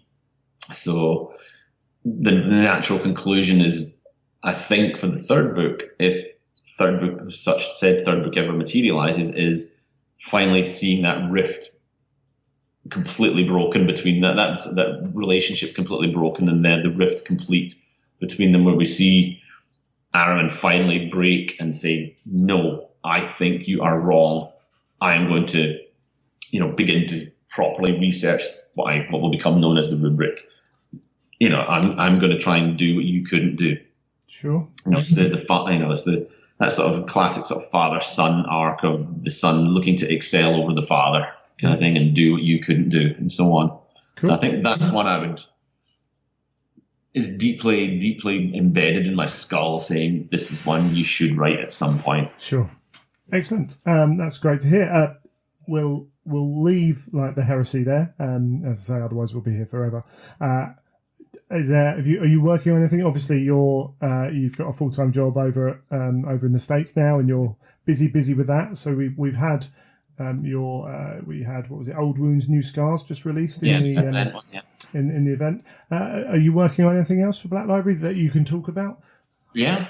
I'm doing. Well, I've done, I should say, a short story for the horror anthology that's coming out next year. Cool. And yeah, I'm working on a Horus Heresy novella just now that takes place during the Siege of Terra arc that follows on directly from John French's The Solar War novel. Excellent. And it takes up the story of the crew of the Sisypheum after the events of the Seventh Serpent. So at the end of that book, the crew had just come back from this abortive mission to try and assassinate Alfarius, and had realized that their insane captain had come out of his cryostasis and was now back in command. So this follows up them now being, because Cadmus Tyro, who was their captain, who was as by Iron Hand's standards a fairly reasonable, sane commander, is now out of the picture with the grievous wounds that he suffered on the mission, and now this insane lunatic bent on vengeance at any cost is now in command. So we see them making their way back to Terra now as well, because that's go where the bad guys are. Yeah, and the growing factionalism that develops between them, as half the crew they want to rejoin their legions. They've fought their way back to Terran space. They want to rejoin, like Sharrokin wants to get back to the Raven Guard, Tarsa wants to get back to the Salamanders, whereas the Iron Hands are being gradually consumed from the top down by this insane lunatic who's now in charge of them. And thanks to the Kryptos that they have on board, they receive a message from a message from Luna, which they can't quite make sense out of, and the different factions interpret it in different ways, and that leads to a new mission and all sorts of hilarious hijinks with them and the moon and genetics material and the ongoing storm of fleets and ships moving through the Terran system en route to Earth. Excellent stuff. We'll certainly look forward to that then. Yeah, it's good fun. I'm enjoying this. It's fun being back with those guys and ripping them apart. Yeah, we didn't even touch on the Sisyphean or any of that in the interview. We'll have to try and get you back on another point and discuss more of your stuff. Wonderful. Unless there's anything else you feel that you can add, that a tidbit of information or anything. If you haven't, that's fine. The Inquisitors are looking just out of shot, with a bolt pistol pointed at my head just in case. Absolutely. I slip with something that. No, it's fine. It's cool. Well, the work. Tell no one, but the working title for the novella is the Sons of the Selenar. But beyond that, I think I've already said too much. Okay, we better leave then and escape before the servo killbots arrive. But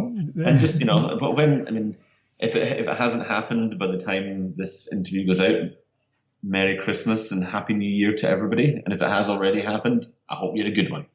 Yeah, absolutely. And you, Graham, a pleasure to talk to you again. You too, Greg. And all the best. Take care, man. Cheers. Next time.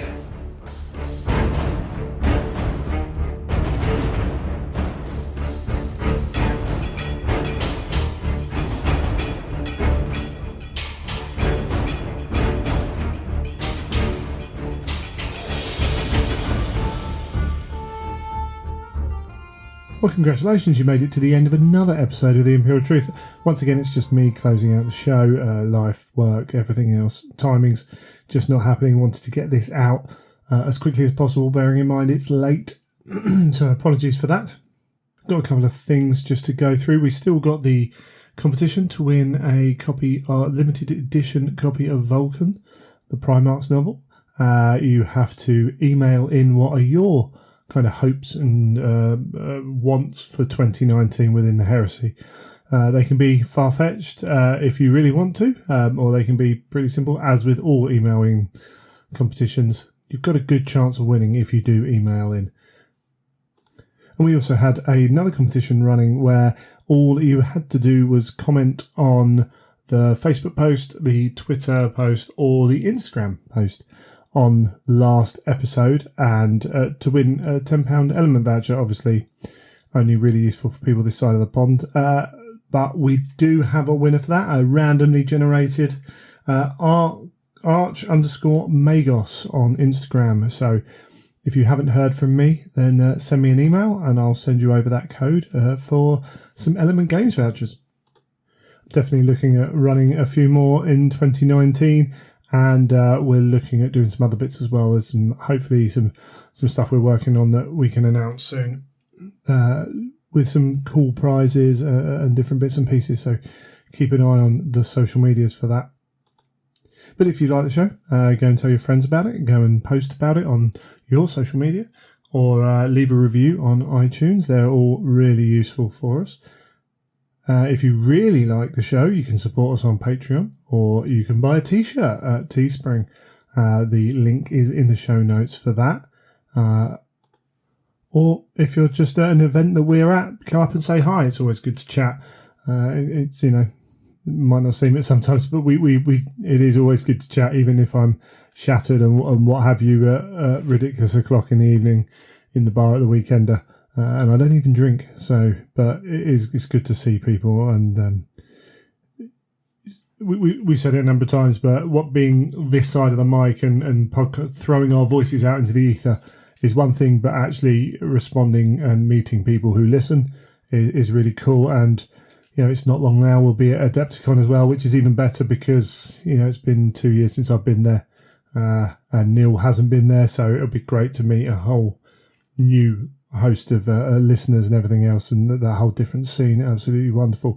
If you do have any feedback on the show, if you think we got some things completely wrong, we completely missed out stuff, and driving home today, I suddenly realised there was a number of things that I could have talked about in the to come and the looking back at 2018 that we missed out.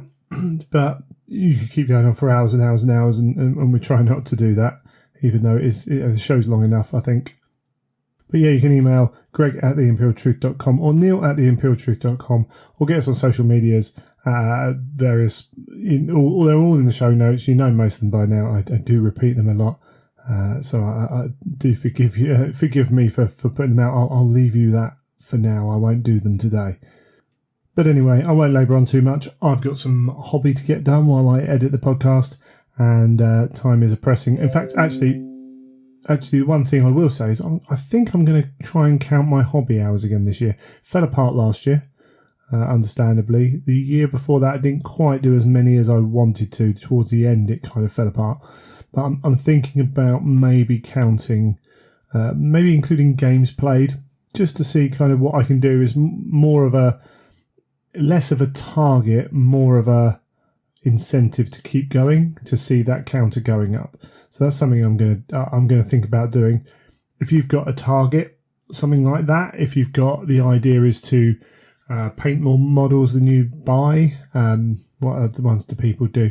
365 hours of hobby, or whether it's 365 models is always a good one. There's the 500 models one as well. If you've got one of them, feel free to let the show know on the Facebook page or on the Facebook group. In fact, maybe we'll start a chat up on there about what people are planning to do to motivate themselves going forwards into next year. Or into this year, should I say. But that's it. I hope that's been a good start for us for 2019 for you. It should have been the end of 2018, but we'll try and improve that. And until next time, you have been listening to The Imperial Truth.